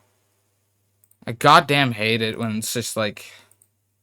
I have to change a setting in my PC to even make the game playable. Come on, dude. Not fun. At all. I'm gonna completely like watch this tutorial a bit more and then I'm gonna end stream because I'm fucking done with this shit. random if Nightmare does a real laugh or a fake laugh. If Nightmare laughs and you hear footsteps after the laugh stops, then it is a fake laugh. I understand all this. Guesswork. I understand all this, but fuck In that. the center of the screen. The reason for holding the closet shut for 7 seconds is because it will always push Foxy back enough for you to do everything else safely. After you've gotten rid of Foxy, quickly retreat and shine your flashlight on the bed. Then wait for the Frettle screeching to stop completely. This will only take a couple seconds and should make it so that Bonnie and Chica have enough time to get to the door, but not enough time to kill you. After you get rid of the Frettles, turn around and run to the left door. Wait for about 3 seconds and listen for breathing. If you do not hear breathing, then quickly flash the hall and retreat. If you do hear breathing, then shut the door until you hear footsteps from the corresponding side, then open it back up and flash the hall. Be aware that Bonnie and Chica can sometimes come right back to the door after walking away. To counter this, pay attention to when they start walking away. If they leave as you're closing the door, there's a good chance that they came right back.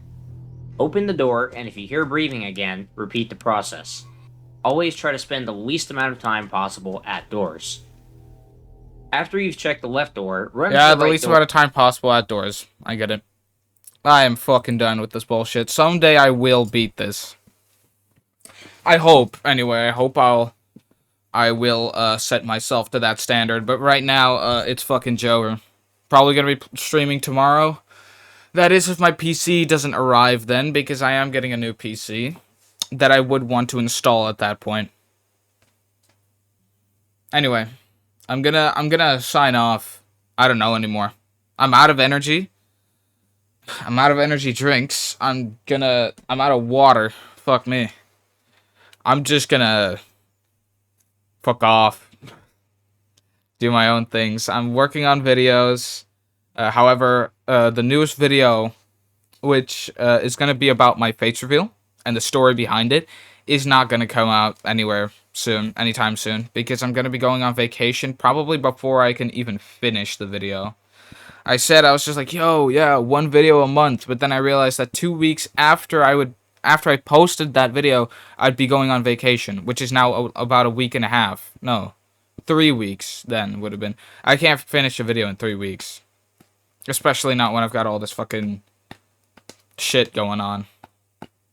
Like, you know, like the graduation recently did that shit. Yeah, I needed to get a new PC. That's coming soon. I don't even know when. They just refused to give me an actual date. Even though they have, and then they said, yo, that date's actually wrong. So, you know, you'll probably get it soon. Yeah, probably. That's the right word for it. Anyway, it's completely bullshit, and I know, and it's unprofessional, even. Completely diabolical, and I hate it, but, you know, what do you do about it? They're the big corporate entity, not me, and I cannot, in fact, do anything about anything that they say. Kinda sad. Anyway, Chad, I'm out of here. Hope you enjoyed the stream of us doing basically just whatever. I'm gonna add a bit more professionality to my stream soon. It's going to happen. Lethal Company, when are we gonna stream that again? I don't know.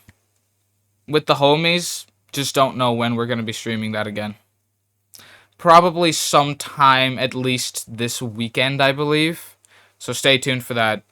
If you want to know when that happens and whatnot, and when I stream, what I stream, and stream schedules that I haven't been really making recently, but I will be as soon as I get my shit back together. As well as videos, when they come out and what they're going to be about. Go ahead. Click that link in my channel profile on Twitch. In my channel on Twitch. Click those links on Discord. Join my Discord over there. Anyway, we've also got a VODs channel. We've seen that already. There's also a link for that. In my Twitch channel, on my VODs channel, we got a bunch of clips. Amazing clips. Very cool clips that you'll want to see. Very funny clips as well. And every single stream of mine uploaded as a VOD to YouTube, completely unedited. Every single stream I've ever done. And of course my YouTube channel. That I have uploaded videos on that I have poured, years of my life into. Well, not entirely, but I'm pretty sure I'm going to be living a lot less long because of the amount of editing that I've needed to do. I don't know. I've at least poured hours into it, accumulating to probably, like, days or something. I don't know. Just go watch them, alright? All those links are in my channel profile on Twitch. And if you're somehow watching this as a VODer and you went through these massively long and arduous 3 hours. Legendary. Yeah, you'll love to see it.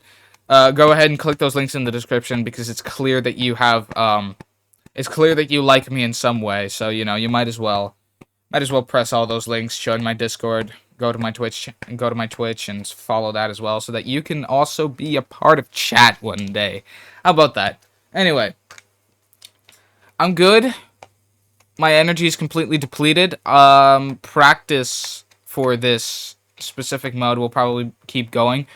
But I get pissed way too quickly from this game. Like, way too quickly. Probably from constantly dying in that case. I don't know.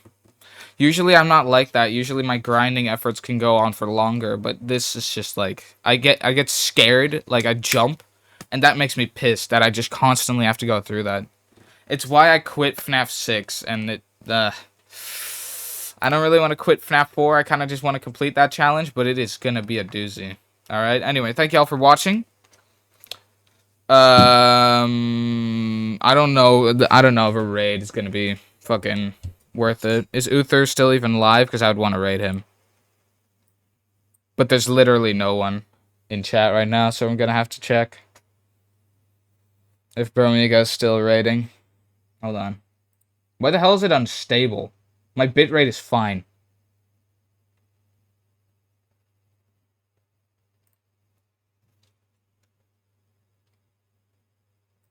Same category? No. Search and filter.